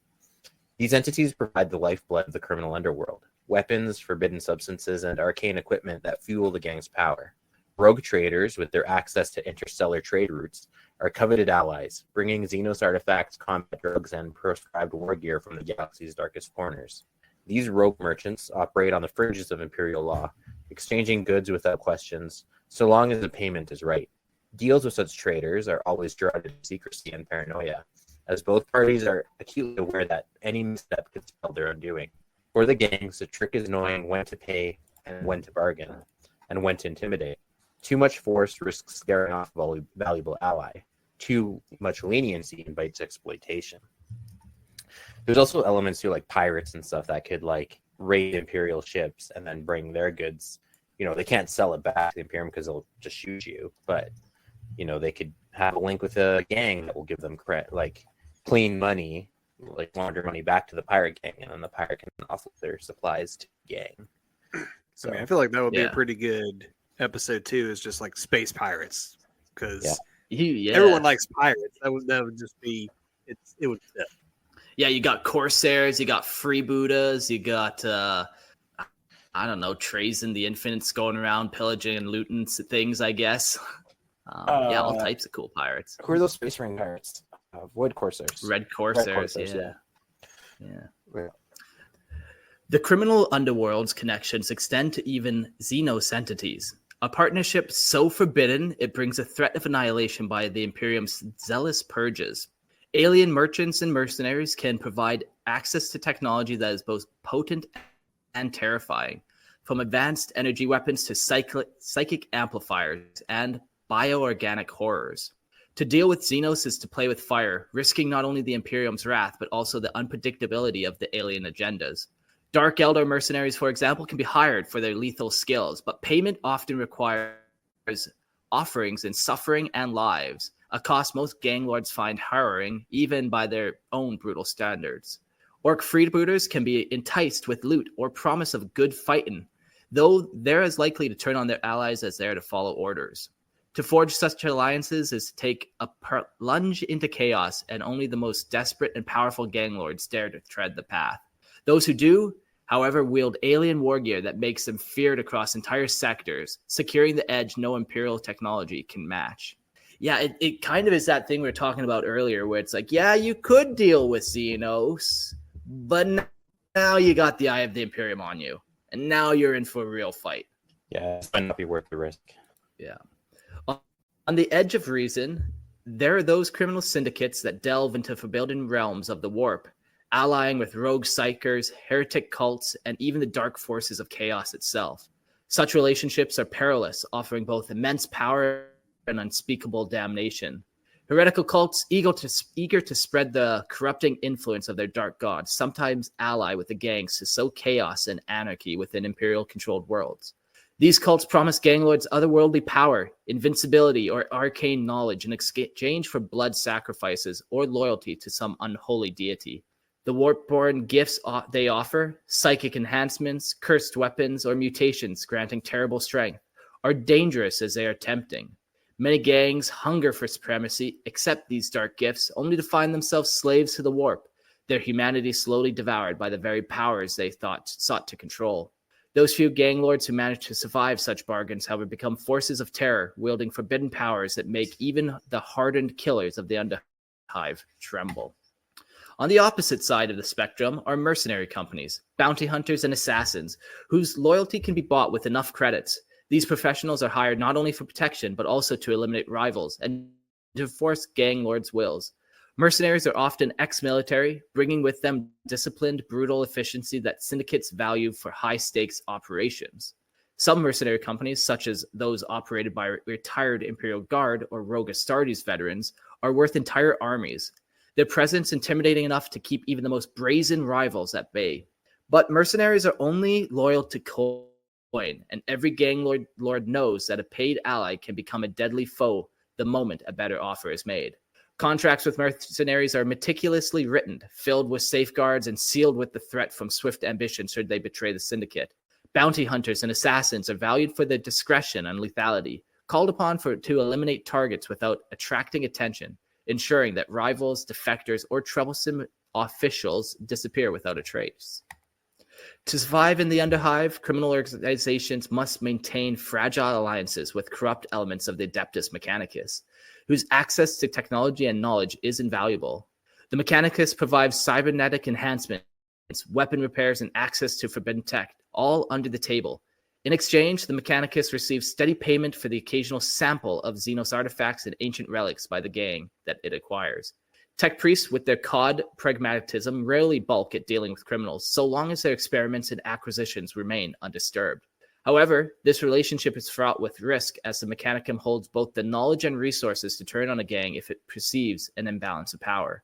Trusting the Mechanicus is a gamble, and wise gang lords ensure that they have leverage, something to make the most arrogant magos think twice before betraying them. You guys are both muted if one of you is trying to talk. Sorry, my computer was spritzing out. But yeah, just like I like how the questions that we were posing earlier are being answered right here. Like about what about the Mechanicus interacting with the gangers and stuff. Yeah, they seem very willing to do it. Like they said that the quest for knowledge doesn't have many limits or many well, you can't get the knowledge if you have to do X. You know, they're gonna get the knowledge. That's their religious duty. Yeah, like that supersedes any kind of like moral laws. Their law of the divine, which to them is like technology, the acquisition of knowledge. So yeah. In the underworld of the 41st millennium, alliances and amenities. Amenities shift as frequently as the tides of the warp. Every gang, cartel, and syndicate. Oh, I got to sneeze. Sorry, guys. Okay, I freaked my cat out. That was fun. Launched it across the room. Every gang, cartel, and syndicate knows that relationships with... Yeah, you heard that little meow? Yeah. Not happy with me. Knows that the relationship with other entities are built on exploitation, control, and the constant threat of betrayal. The line between ally and enemy is as thin as a razor, and each interaction is a calculated gamble with life and power on the line. No alliance is sacred, no trust absolute. The criminal empires live by the code of the ruthless, exploit every weakness and use every resource, and abandon alliances the moment they become a burden. And so the criminal Underhive festers and thrives, clinging to the dark bargains in a galaxy that cares nothing for the damned. Only the strongest, the most cunning, and the most ruthless survive, navigating a web of alliances and what is the fuck is that word? Enmities. Yeah. Okay. And like enemies.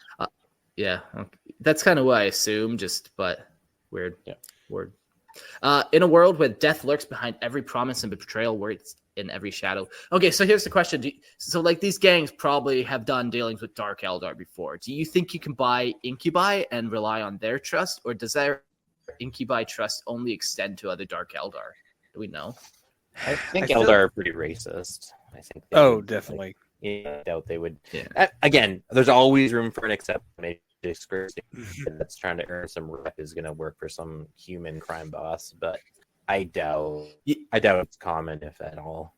I mean, I feel like 9 times out Yeah, of like 10, I it's don't. going to be like, sorry, I feel like 9 times out of 10, it's just going to be like, oh, silly Monkai, oh, but no, like they have to really give them something, an offer they can't refuse to even buy Incubi's loyalty for however long.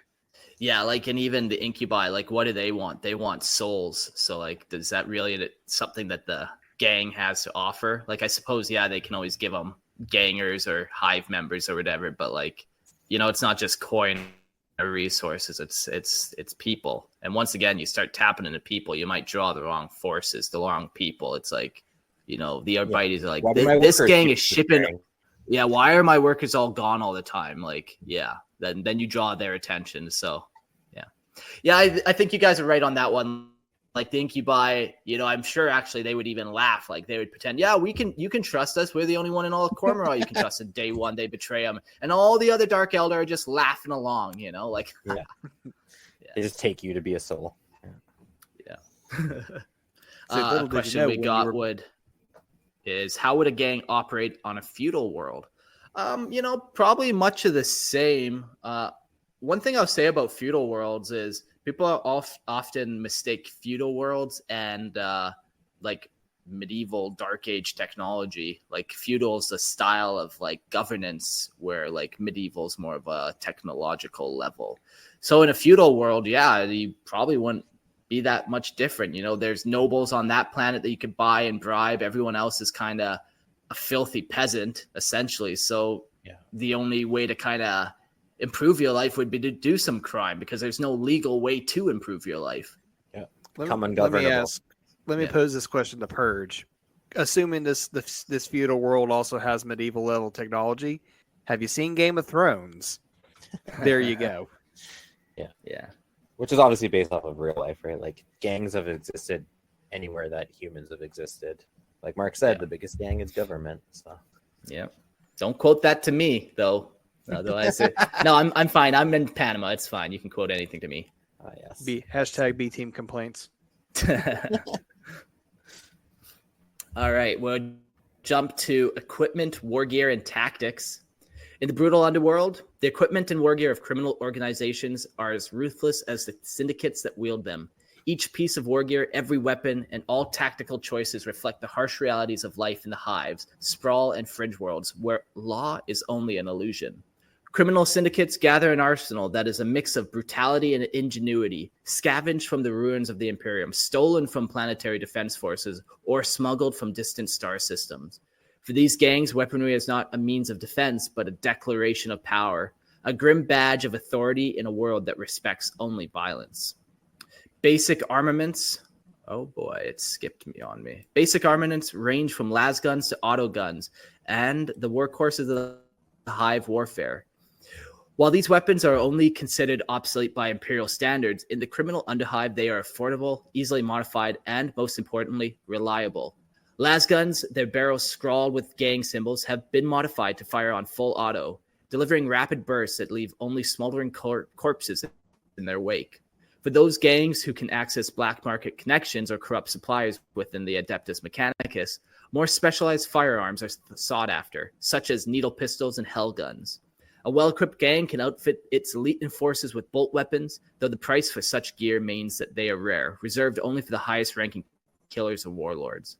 These bolters thunder through the hive streets, exploding in sprays of gore that cement the gang's dominance. These weapons are marked with symbols of death and gang emblems, wielded by individuals who know they are as feared as the weapon they bear. Or they're gold-plated. Yeah, man. Adamantium-plated. Yeah. Adamantium-plated teeth. Ooh, can bite through. Yeah. It is interesting to note that, like, auto guns in particular are typically outdated. You'll often find them with like hive gangers or with gene stealer cultists or with chaos cultists because las guns are the superior weapon in the 41st millennium. That's often where like you'll auto find guns. Auto guns are just like your standard kind of bullet type guns. Yeah. So that requires then like the logistical requirement of ammunition. Where las guns, like if you're in a pinch, you can even heat it on like a campfire. Apparently, throw your battery pack in there and it can kind of absorb it. Yeah, borderline almost infinite ammo. Yeah. Yeah. Also, lasguns, we kind of make fun of them and stuff, but they are actually pretty powerful. The way they're described when they hit targets and things like. Yeah, like they blow holes in rockcrete Yeah. and stuff. Yeah, like it's on a spectrum, right? Like they are weak weapons when compared to bolt guns and like more advanced weaponry like xenos weaponry, but in reality they're better than our like modern firearms. Yeah. Yeah. And like when you're shooting an orc with a las gun, like it might not seem like it's doing much, but if you shot a human with one, like that human's fucked. Yeah. There was actually a quote that said, "Anyone who laughs at the power of a las gun has clearly never walked through a line of them." Yeah. War gear is equally vital for survival. Flak armor is common amongst the underhive fighters, offering some level of protection against the constant threat of gunfire. However, flak armor alone is rarely enough to withstand the violence of the hive warfare, where every corner holds a new ambush and a new alley of rival. And every alley a rival. Gangs are able to afford carapace armor hold a distinct advantage. Their elite fighters clad in plates that shrug off all but the most powerful rounds. Some even scavenge old Imperial Guard suits or manage to modify protective gear stolen from the Arbites stores. To further protect their most valuable enforcers, a few criminal lords have invested in subdermal armor implants, crafting their elite lieutenants into nearly indestructible monsters. These soldiers become living tanks, shrugging off wounds that would fell lesser men. Their resilience serving as a powerful deterrent against rivals and the inevitable betrayal within their own ranks. Yeah, it would be crazy what you could get away with doing to some of these enforcers and stuff, you know? Yeah, they're modifying the guns and stuff and war gear, but they're also modifying some of their people too. Yeah. Or they're so hopped up on combat stims that like they're on another level in and of itself, you know? Yeah, they're just some rage berserker that just won't drop even though they shot a million times. It's not mentioned here, but there are, and again, I'm sure it's super rare, but there is also power armor that fits human bodies, right? Things like Inquisitors and Sisters of Battle use power armor. So it's not beyond the realm of possibility to get your hands even on a suit of power armor, which would be crazy. Space Marine armor wouldn't work with a human, because of the size, but also because of the black carapace connections you need. But certainly there's other suits of power armor you could probably find or steal. Yeah. Or you just go find a nice little cave and you build your own Iron Man suit somehow. Or that, like tech heresy is not an issue for these guys. They don't care. In a cave, full of scraps. For stealth operations, certain criminal factions favor camo cloaks, modified to blend into the grimy hues of the hive cities and underworld corridors. Skilled infiltrators draped in these cloaks slip through the shadows like ghosts, knives and silenced pistols in hand, striking down enemies without a sound. Alongside these cloaks, many gangs employ basic but effective camouflage techniques, painting their armor and weapons with hive blend patterns to merge with the grimy metal and decayed-streaked ruins of the underhive. A skilled criminal organization knows that brute force is sometimes best paired with stealth, and camel cloaks are treasured as much as heavy weaponry.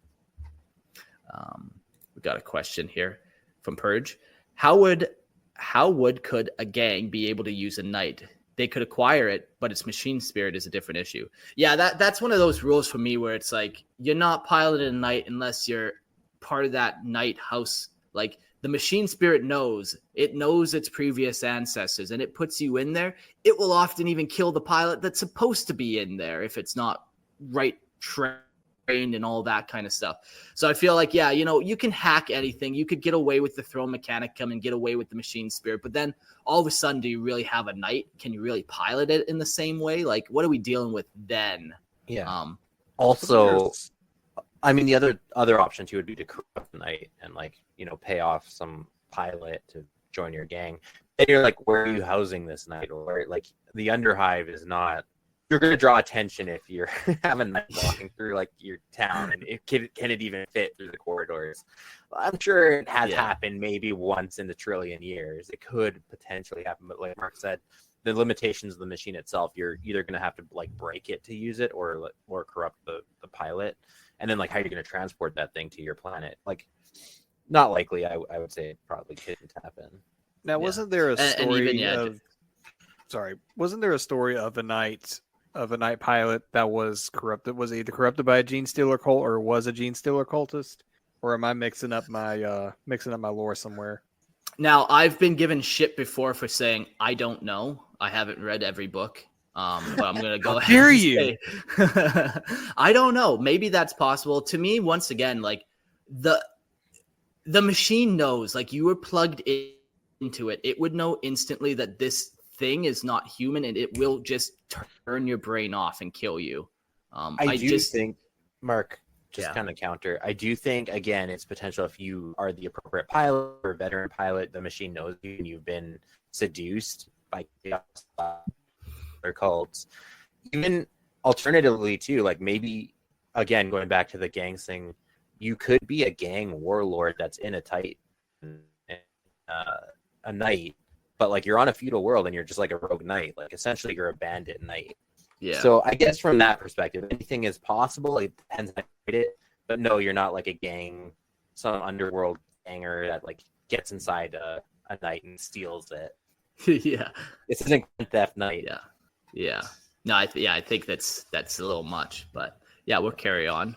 Heavy weapons, when they can be secured, are highly prized by gang lords who want to dominate their surroundings. Heavy stubbers, grenade launchers, and even stolen plasma weapons are mounted on strong points or carried by the largest and strongest fighters. When rival gangs and arbites squads approach, these weapons unleash a storm of firepower that makes any assault a blood-soaked massacre. The rare few organizations capable of obtaining flamers turn the gang wars into horrifying spectacles of fire, the flames spreading across derelict buildings, setting rivals and innocents ablaze alike. The psychological terror of these weapons is often just as valuable as this physical destruction. Gang lords use heavy weapons as a tool of domination, marking their territory with the scorched ruins of those who dare challenge them. Yeah, and like you can always spread it out so far, but like typically these gangs, they don't have access to a bunch of stuff. Like you're deep in the underhive, deep in the underbelly. Like to get anything really down there, it requires so much. Like how do you get it past, first of all the spaceports to get it on the planet? Then how do you get it past that one guy who mans the elevator? And like, yeah, you can set it all up that you've been bribing people, but like they really don't have all this stuff in the world. Every gang might have like one really cool piece of war gear that's like incredible, but it's not like most are just equipped with las guns and auto rifles if they're lucky, you know? Yeah.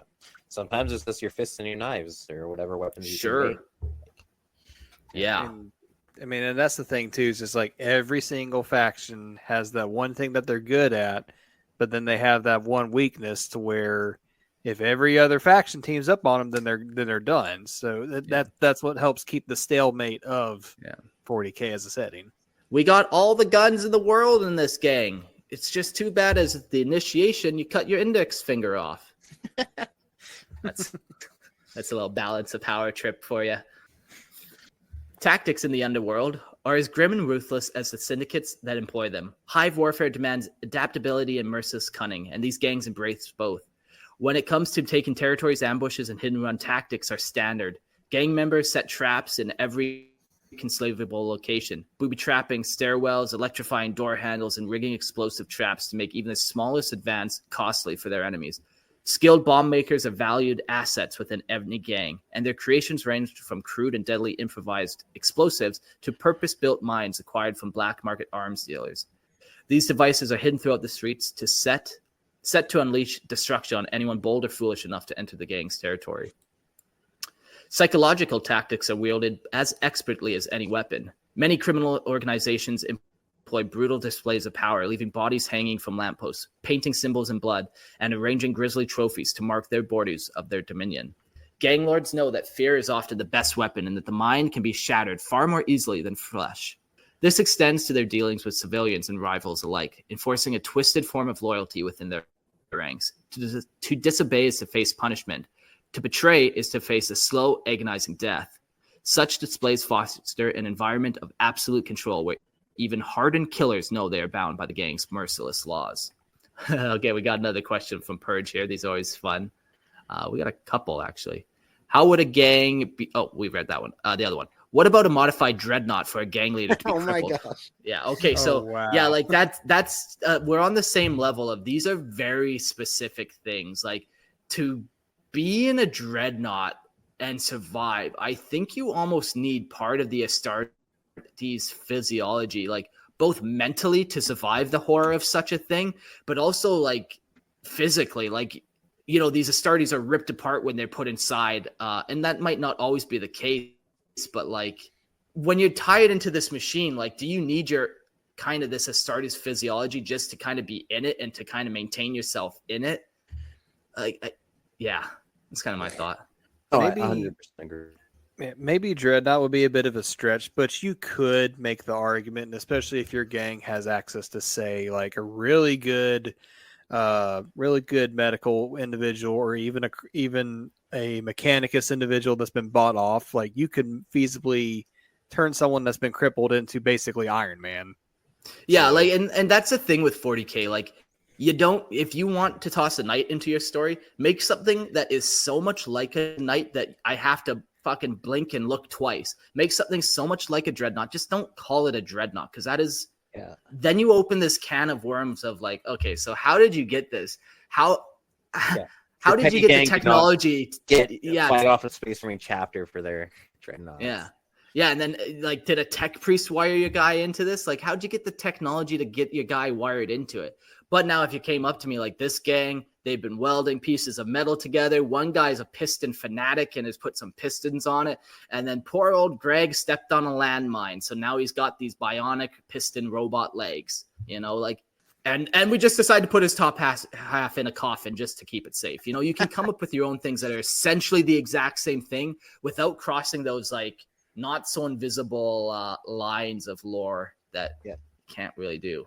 Even when you're breaking the rules, you can do it in a creative enough way to where it's not actually breaking the rules. Yeah. Exactly. There's other machines too. The Sisters of Battle, I forget what they're called. But you see those like penitent engines. Sure. Like, or sure like steal one of those.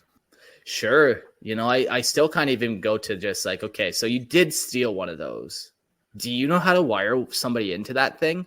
You'll figure it out. Like, you figure it out, probably, maybe. Will you though? I agree with you. Like the main hive gangers aren't the most educated individuals, you know.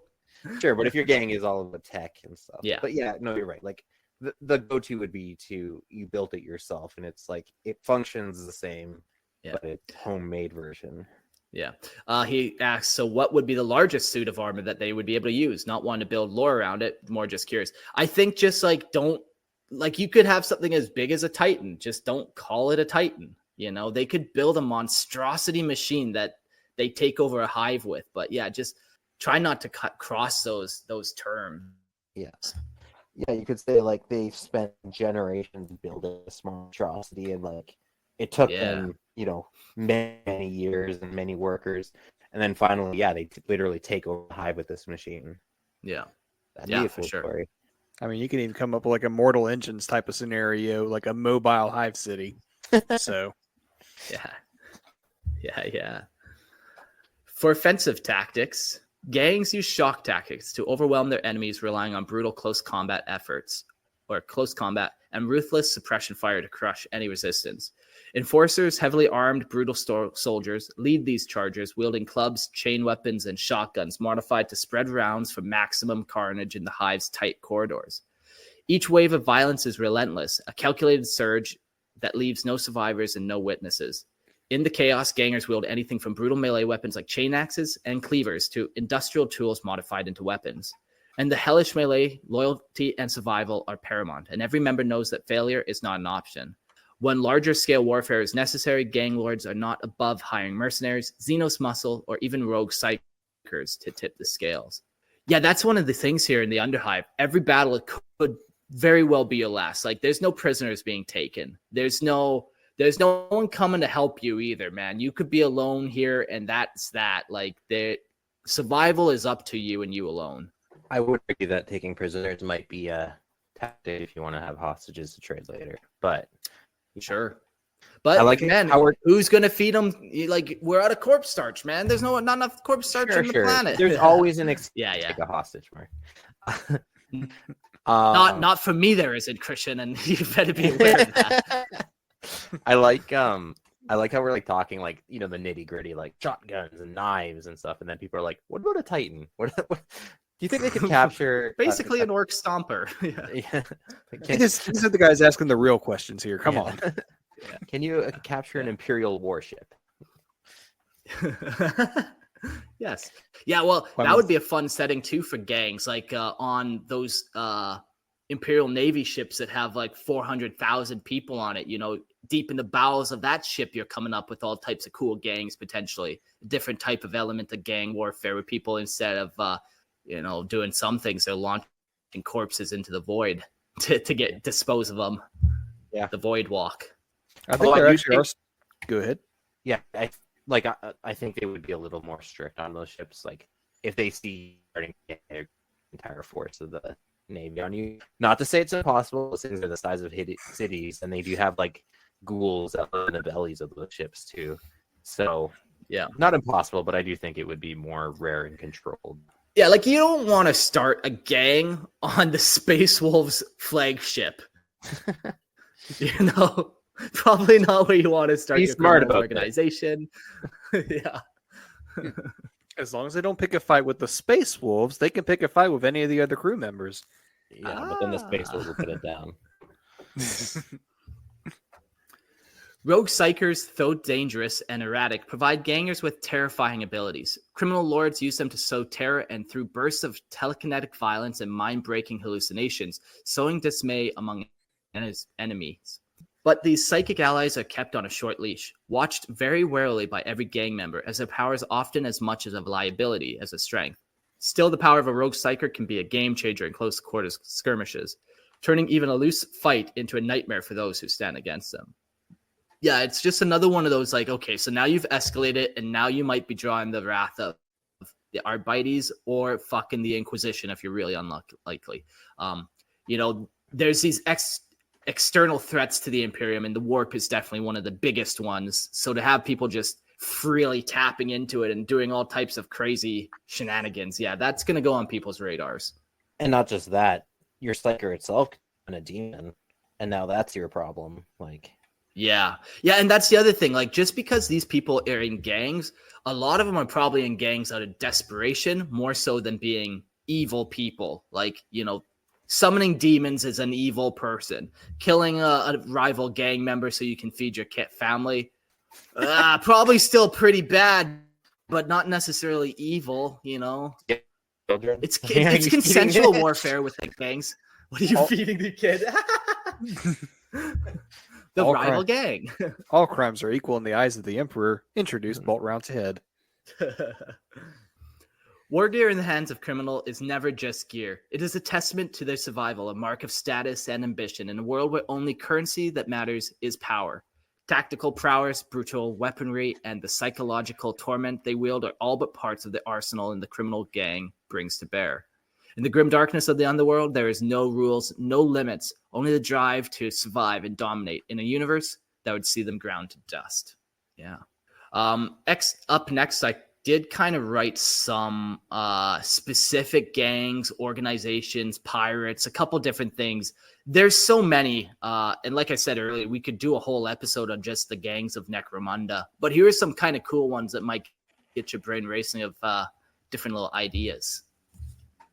Yeah, it's kind of interesting because, I mean, just like what we were talking about before, you have not just the stuff on the hive worlds, even though that's like the main part of our arc of hive cities and whatnot, but you also got pirates and cults and stuff. So in the vast and brutal expanse of the Imperium, certain criminal organizations stand as towering examples of the violent and shadowy world beneath the Emperor's light. These organizations vary in scale and influence, from localized house gangs whose power holds sway in hive cities to galaxy-spanning forces that menace entire sectors. Each is a product of its surroundings, and each thrives by exploiting the weaknesses of the Imperium.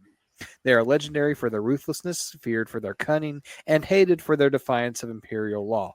In the bleak universe of Warhammer 40k, these organizations are the undercurrents of chaos, heresy, and each presents a unique and deadly challenge to those who would bring them down. Let me stop you there. I did write down hive gangs, but let's skip past them. I think I want to save all that for another episode. I don't want to give a little teaser. I think I'm getting episode ideas going here, so we'll skip past the house gangs and jump to the next little bit. Fantastic. These are called cold traders. In the endless void beyond the Emperor's reach, the cold traders operate as masters of the forbidden and the profane. They are smugglers of xenos artifacts, bearers of forbidden technology, and peddlers of knowledge that corrupts and entices. Driven by profit and ambition, they are the lifeline to those who seek power beyond human reach, ferrying relics from distant worlds, relics that can curse, empower, or destroy those who wield them.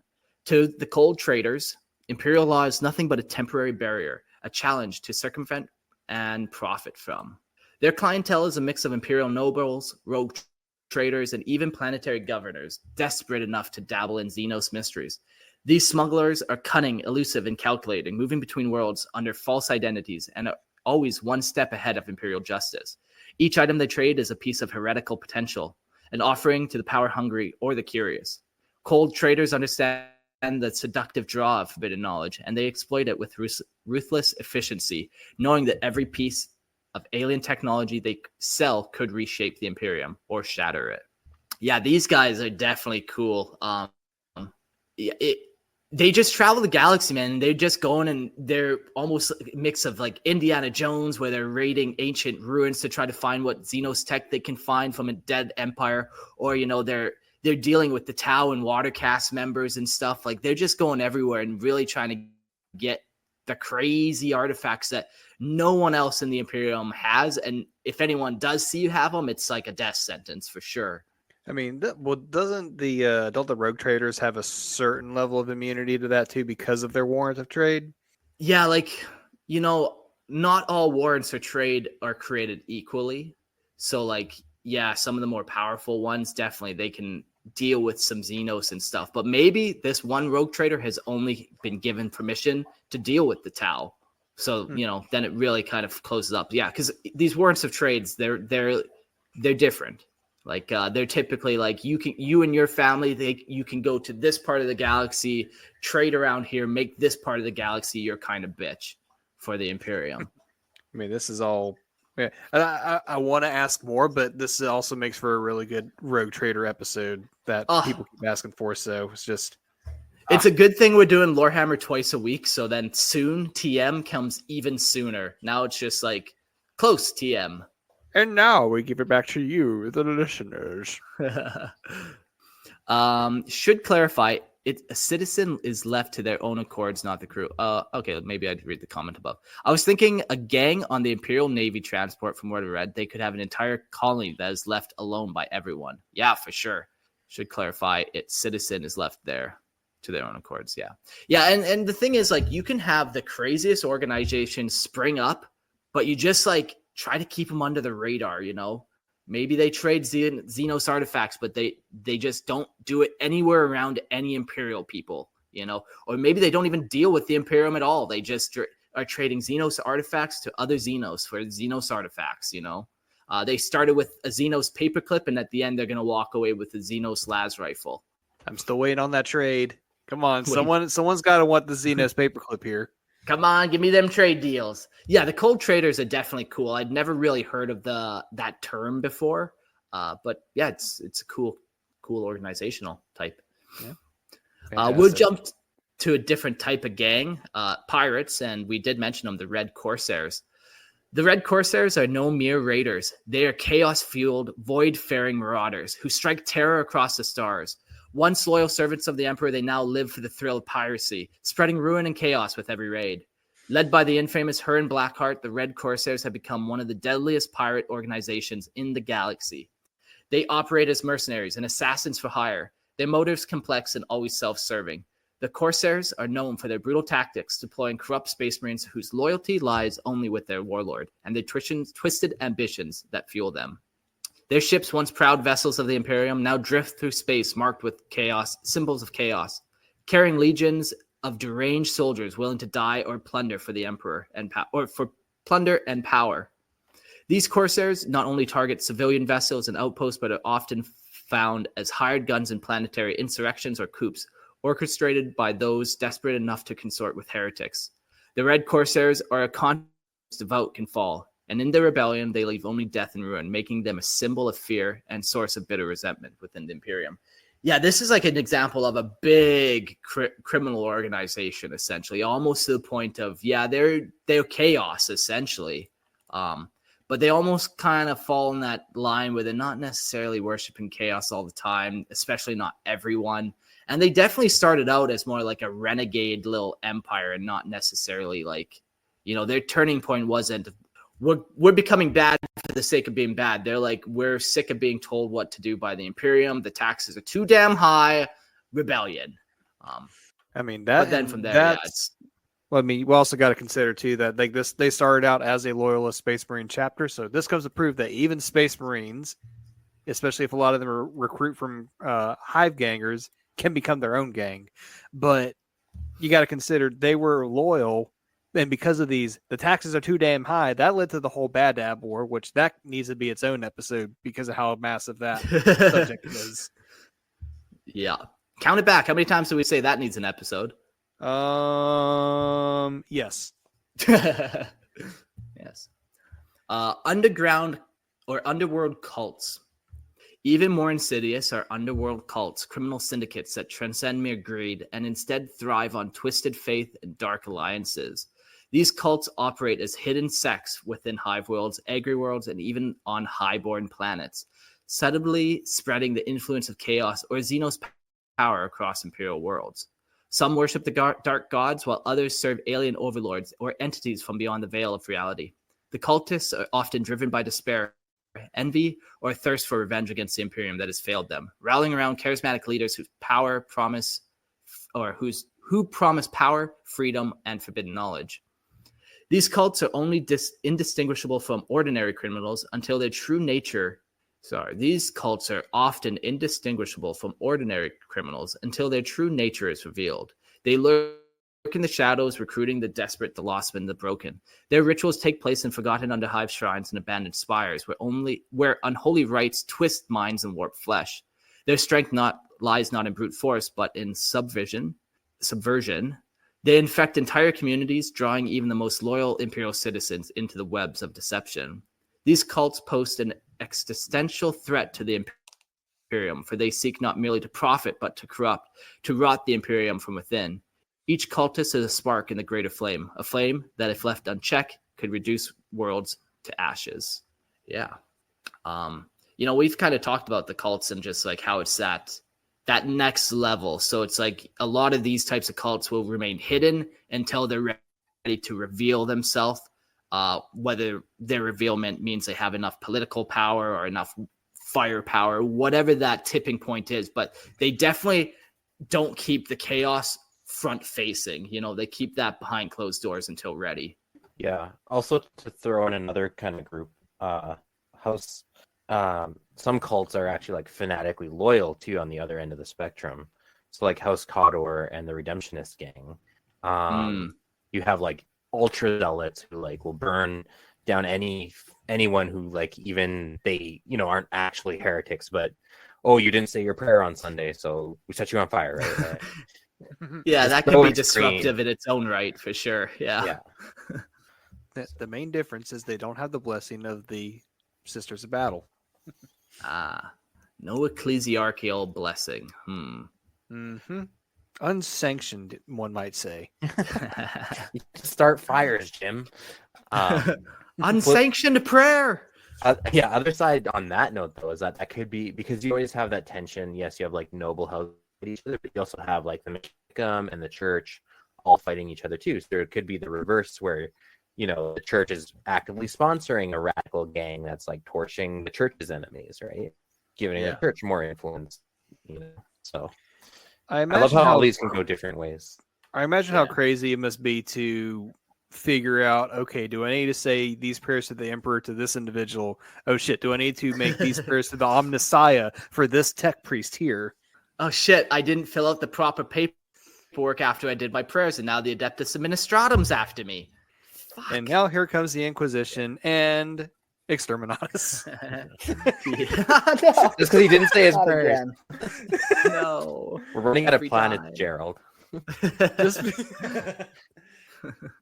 Oh man. Purge has another comment here. He says, in regards of episodes, taboos of lore crafting is what I'd like to hear about.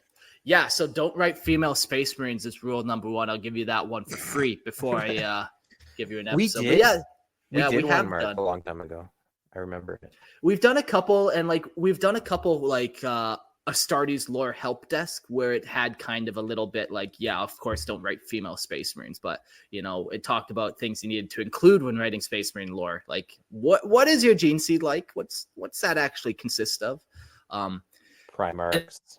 An episode of it. It's one of those things where there's not that many hard and fast rules, but at the same time, every faction kind of has one. I found it's almost impossible to gather them all into one place. But maybe I need to just start throwing notes into a file there. Super Psyker Tau. Super Psyker Tau, yeah. That's a great example of one. There are no Psyker Tau as far as we're aware. Yeah, and something that we'd started doing too in Lorehammer Listener Lore I would ask Mark a couple of questions about okay, why is this a hard and fast rule? And then he could better answer that. So be on the lookout for some of that, and especially the later Listener Lore episodes, if you're curious. Yeah, it's tough being in the hobby for so long too. I've been in it for over 20 years, where I sometimes just gloss over things where it's I've known that for 15 years, but it might be completely new information to some people, so I might not expand fully. But yeah, maybe that's a fun episode. I'll start putting together some notes and just see how many hate crimes we can really come up with. Yeah. Well, we're almost done this episode. I'm going to drop a link in the chat there for anyone who wants to join our questions here. The link has been dropped, and I'll read this last little paragraph. The galaxy's criminal heart. From the slums of Necromunda to the darkest reaches of space, these criminal organizations reflect the Imperium's failures and contradictions. The house gangs are a testament to the brutal society that values strength above all. The cold traders expose hunger for power that cannot be quenched, and the red corsairs embody the terrible allure of rebellion. And the underworld cults are a festering wound within the Imperium itself. In their ambition, their ruthlessness, and their absolute disregard for the imperial law, they are monuments in the darkness lurking in the human soul. In the end, they are more than criminals. They are symbols of humanity's endless thirst for power, rebellion, and survival in a galaxy where nothing is sacred, and survival is won only by the ruthless enough to seize it. You hear that, boys? You too have the heart of a criminal. Don't we all? Don't we all? Yeah, this episode was interesting. Like I said, I didn't want to jump into anything specific, but I hope this was kind of enough to get you guys mind racing and maybe write something for that Discord contest that we're doing. This is one of those areas in 40K where there's almost no limits, where if you're writing an Astartes chapter, there's definitely a heck of a lot of limits. I like but yeah, you have a lot of freedom. Yeah, you have a lot of freedom. There are also, we did go over some things that start to get into the realm of extreme. You just got to keep it plausible, Yeah, and almost keep it isolated. I find the more you stack different elements into something, the more chaotic and unbelievable it gets. So it's if somebody all of a sudden has an Astartes thing, a red flag goes. Now, if they have a bunch of Astartes things, now I'm okay, that's too much. Where did you get all that? Yeah, just crossing those lines. Just be aware. Yeah, 40K still has a theme. It still has elements. Also, if your stuff is just way too happy-go-lucky and Disney, that doesn't fit the setting. It's thematic is an important part of it too. Yeah. I guess oftentimes the Tau get complained about that they're too good and not fit in the setting. So yeah, that's you definitely got to write something for the setting. You can make happy-go-lucky guys, but then they're also crazy murderers, and that's what makes them the happiest. That's introduce that grimdark element. Yeah, or alternatively, they can be happy-go-lucky guys, but the galaxy is so horrible it grinds them down. Yeah, sometimes literally. That's the mechanic and emotionally. Purge is asking for the Discord contest details. Go check in the Discord. There's a channel called Gangs versus Arbites Warfare. I'll give you a little rundown. It's 1,500 words to 2,000 words about a gang or Adeptus Arbites on a very specific planet that we created with the Let's Talk Lorehammer boys, Matt and Bob. I forget what episode that was, but there's links in the Discord. So if you go listen to that episode, you'll hear about the world that we built as a community, and then you can write a gang or Arbites set in that world. So, and then after the end, once we kind of have done this for a couple of weeks, we've gathered enough stories, we'll pit, gang versus gang and Arbites versus gang, and people will vote and see who comes out on top. Do the criminals or the law enforcement win? Mark wins. That's the goal, man. Always wins. Yeah. Last time I didn't. I even tried to cheat. I made a couple fake accounts. I tried to pull my lore helpers, but man, it didn't work. His lore was too superior to mine, and I got bummed. The power of memes was superior to the power of the weeb. Yeah, no, honestly, it was the power of memes that I lost to. Yeah, for sure. Winner gets feet pics? Absolutely not. That's an Eric situation, so you can go hunt down him and his stinky feet. We're done with that. We're done with that. We're done with that. I still have his folder. I don't know what I'm going to do with it. Wait, Yeah, you deleted it? Well, don't you know blackmail is one of the top trades for the criminal organization? So Eric is not a black male, I'll tell you that much. Anyways, so we got some closing questions here. A lot of these we answered already, so maybe do any of these questions jump out at you guys that you want to try to answer? This one's interesting, is how do gangs utilize propaganda and myth making to cultivate loyalty among their members? It's cool that you can develop like a really strong gang culture, like myths and stories, like what you're gang fighting for. That's a lot of character, right? You're not just thugs with no purpose. Like it gives you a feeling. Yeah, and you got like your new recruits, your youths running around passing out pamphlets and stuff, and like the pamphlets don't necessarily look like they're gang pamphlets, but you can tell, that the youths are kind of getting a vibe for people, and it really depends. No, go ahead. I was just gonna make a pamphlet. Keep going. Yeah, it really depends on like that gang culture that they've cultivated so lovingly for themselves. Yeah, it could be a cult of personality. Like, is your gang leader like offering a bunch of youths like, "Hey, man, like you have no future. Come to me. I'll help you like get ahead in life." Obviously, he's like a gang lord and like doesn't care about your. I'll give you all the feet pics you want. Yeah, he exactly. Says. Yeah, he only recruits a certain kind of individual. And you also got to think too, like we talked about in the Hive City episode, that a lot of these people are probably not that well educated. Righty tighty, lefty loosey is all they know. So yeah, and then were they taught to read even? Probably not. Yeah. This question I found kind of interesting. What were you going to say, Christian? Oh, I just one of the cool, couple cool models I like from the Necromunda range are like the rabble rouser and the propagandist. And yeah, it's just cool. They're cool elements for like, rabble rouser. You have a guy that goes out and just like turns discontent into riots, right? Like things start out normal, maybe something bad happens, and then that person's just able to manipulate the crowd and get them going, get them. Yeah, that guy throws a brick at his own side. He just throws a brick up into the air, and it will hit somebody in that crowd, inciting the violence. And inciting that riot. And like they can use that, like it could be gang sponsored, so they're using it to like distract the Arbites. Start a big riot over here, let's rob something over there, right? Yeah. Or it could be a rival gang that you're just going to mess with their territory and just start fights and chaos, right? In the real world, I think it's called diversity of tactics. There you go, Mark. Yeah.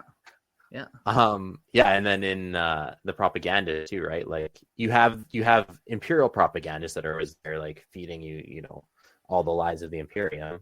But then you can also have like reverse ones of like gang propagandists, right? You have cultist propagandists. So I like the idea of like a whole propaganda war. And again, like you're dealing with like an uneducated population, just like getting swayed by whatever it is that happens to catch them. Yeah. So this was a question I kind of chose. How do gangs interact with local communities, and what impact does this have on public perception? I kind of picture, back in the day, you heard of mafia gangs that offered protection, and they offered protection from other gangs and from themselves, coincidentally. But also like these these mafia members integrated themselves into the community, and they would show up at like the community barbecue or whatever. And I wonder if there's ever really gangs that kind of operate with the community and are actually helpful alongside, or they're all just kind of, obviously there must be some that do it, but like, I just don't see it being very common where they actually try to tie themselves to the community and like. They run the local soup kitchen. Yeah, exactly. That's a good way to say it, try to. Real life, they do it all the time. Like cartels will sometimes like create like a school or like a center for youth and stuff to like garner that public support. Certainly other biker gangs that will go unnamed garner public support doing like toy drives and things like that. So it's definitely something that happens in real life. And I like 40K is big enough where you could have gangs that don't care about that stuff. They just rule through fear. They will just put their boot on your neck. You fall in line or you die. And then on the other extreme, I'm sure there's gangs that are like, this guy started out as like a, hive scum, just like the rest of the kids. And, he actually does want a better future for them. So he will invest in the community and stuff. Sure. I'm sure they have to crack some skulls once in a while, but that just comes with the territory. Yeah. But I mean, it wouldn't exactly fit the grim, dark setting if like all the gangers were just like your cartoon villain type of people. Sure, but again, that 40K thing is like, it's that dichotomy of like, you have the most ruthless drug cartel that like strings up corpses and will like murder your whole family, but then they sponsor the local soccer team for kids, right? Like stuff like that happens in real life, and I think it is very 40K where they do great work, and then you look at the dark underbelly and you're like, holy crap, that's not worth it. Like, sure, yeah. One question that stood out to me was, what impact do gang wars have on the civilian population and infrastructure of hive cities? Because I was thinking through, like, throughout the entire episode, you know how strict several hive cities are on, you got to meet your factory quotas, you got to meet your production quotas, you got to make that tithe. So it's just like, surely, obviously, not everyone is going to be just running off and joining these gangs and lounge around in like seedy underbellies. Like, you got to have enough people to partake in these factory jobs. So it's just like, how much does this happen without it disrupting the 16-hour workday of the average Imperial citizen? Or oh no, Jimmy's out because he went to go join the gold tooths down the block. Like, Yeah. And it comes to like, too, if you tried pushing too much or taking too much, you might just draw that eye that you do not want to draw. So they're not going to blow up a hab block because of rival gangs in it, and they're like fuck that whole hab block, But then again, they might, right? Like, it might be worth it. They might. They don't care about the consequences. They've screwed you over enough times, or this is your one shot to get them all at once and never have to deal with them again. And then just try really hard not to get it linked back to your gang that did it, right? Yeah. So let me sum up this episode. It's basically me saying, I don't think they do that. And then you say, yeah, I think they do that. I say, yeah, I think you're right. They do that. And then you say, they also might do this. That's why I'm here, Mark. I'm here to keep. I like it.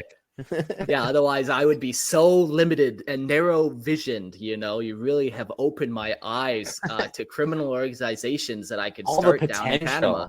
Yeah. I got a boat, like maybe I'm some type of water gang. Hard to say. Smuggling things on the high seas of Panama. Smuggling water. Smuggling water. Yeah, perfect. That would be a cool gang in like an arid world. Yeah. Last water on Terra. Yeah.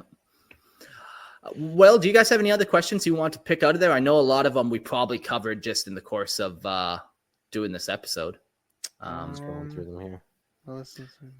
In the meantime, while you guys are going through, I'll just do the last little end notes.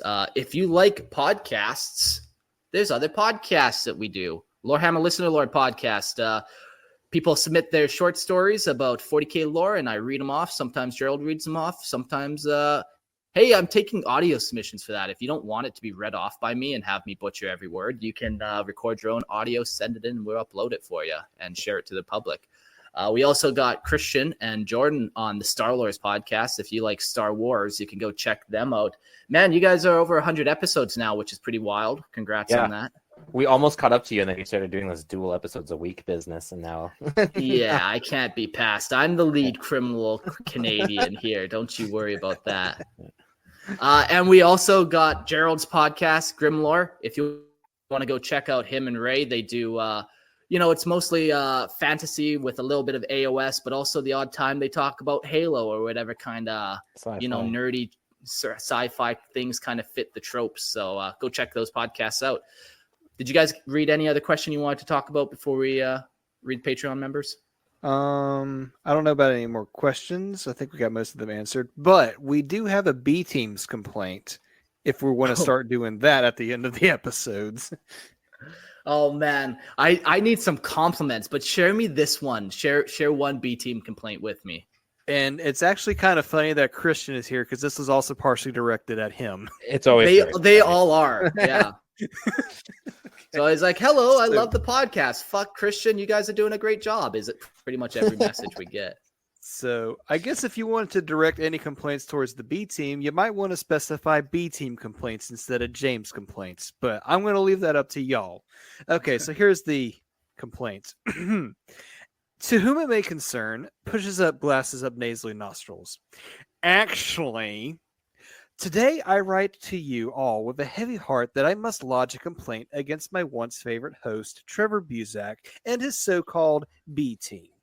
While there are countless grievances that could be aired about the usual cast of this ill-fated show, one transgression stands out above all others: the blatant disrespect shown towards the Blood Angels' gene flaws. A quick search on any search engine would reveal that the red thirst is an intrinsic part of the original Blood Angels' genetic flaws, stemming directly from their Primarch Sanguinius. May the Emperor grant him eternal rest. This genetic curse pushes the Blood Angels toward an insatiable bloodthirst if not diligently managed. The Black Rage, however, is an entirely separate affliction. Unlike the Red Thirst, the Black Rage emerged only after Sanguinius' death, and it haunts the Blood Angels with visions of the tragic battle between Sanguinius and Horus. For a supposed expert host to conflate these two distinct flaws is, frankly, unforgivable. For this egregious oversight, I'd argue that Trevor deserves to be hung by his ankles above a swamp teeming with crotolid-infested waters. But as merciful as I am, I will grant him clemency. He may return to podcasting under one condition: a genuine, heartfelt apology to all Blood Angels fans. He must acknowledge his error and respect the lore that so many of us hold dear. If not for the angelically smooth voices of the B team members Gerald and Nick, I doubt I would have endured this particular episode on the Lamenters. Trevor, you owe them a debt of gratitude, thanks to their melodic tones. I am willing to restrain the full force of my wrath. Without their vocal talents, your transgressions might have been far harder to forgive. As a side note, Christian, it may be time for you to seek employment with the History Channel, given your overeagerness to reinterpret lore. And please, for the love of all things holy, stop mispronouncing Tyrannid in such a horrendous way. Blood for the Blood God, skulls for the Skull Throne, Toasty. Wow. Okay, well, I guess Trevor Buzak, you're up. What do you have to say about such a thing? Fuck Astartes, first of all. In case I haven't made it clear, I don't give a fuck about Astartes. So, Blood Rage, Red Thirst. The only thing I know is when it's their time of the month, stay away from them. That's all I care about. Fuck it. As for everything else in that email, yes, they do have very nice voices. I miss Nick. I hope you're feeling better, homie. I know you're sick, and Christian had to cover you this time. Shout out to you. You'll be on the next episode. That's about the best you'll get from me, I think, about Astartes, and apologies. But that is a horrendous. I was mentioned in that one. I wasn't even on that episode. Yeah, I know. I'm telling you, man. Every email is like, oh, blah blah blah blah blah blah blah. By the way, fuck Christian. Blah blah blah blah blah blah blah. Every email. I don't know what we did to upset the whole world against you. I love you, but they seem to fucking hate you. Oh man. Well, that's me and my wife. We always joke about like, I wonder if Christian's wife knows what online says about him. Meanwhile, people are calling me a homophobe and a bigot and whatever, but they just fucking hate you, Christian. So And I didn't for no even do reason. anything to them. Yeah, It's all right. It's just like Every show has to have their bad guy. Yeah. Well, thanks for joining us as the bad guy, Puma Lord. I hope Canada fares you well this winter and you don't get into any conflicts with cougars.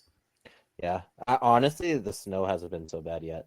So it's already November, and we only had one snowfall that's already disappeared. So we'll see. That's messed up. I don't like that. I don't like that at all. Oh, in November, that's awful. Did you want to thank your Patreon members here before we sign out? Yeah, and then I'll also thanks Gerald. Hey, Gerald, thanks for joining me again, homeboy. See you on the next one. Absolutely, you know it. Yeah. The next episodes are going to be on Friday. And we're doing another Severin Dominant one, and that's going to be pretty cool. I think it's going to be the final one of that, but we'll see. There's so much information on them, and I just keep kind of prying over another rock, and all of a sudden you're 4 episodes deep into a series. And then the next episode with Gerald and Nick, we're doing Adeptus Arbites, and that's going to be on next Wednesday. So go check that out. Come check that out, the live streams and all that. Let's shout out Patreon members, because if you don't want to listen to ads, that's where you go. You go to Patreon, and for $2.50, you don't ever have to listen to a fucking ad again. Except for this whole show is technically like an ad for Games Workshop, so I don't know how you reason that one out, but here we are. A lot of mental gymnastics. A lot of mental gymnastics, for sure. Got to be pretty unhinged to follow this program. Yeah, for sure. All right. Thanks to the new Patreon members of Nathan, Death to Snoochie, and Nat. We do appreciate every dollar that's thrown our way. And, I would never put ads into our episode if even just like 25% of our listeners gave us $1. I would remove all ads from the show and you guys would be ad free. But no, I have to penalize you. And here we are. Go join the Patreon. Thanks for listening. Adios. See you on the next episode. Okay, thanks. Bye.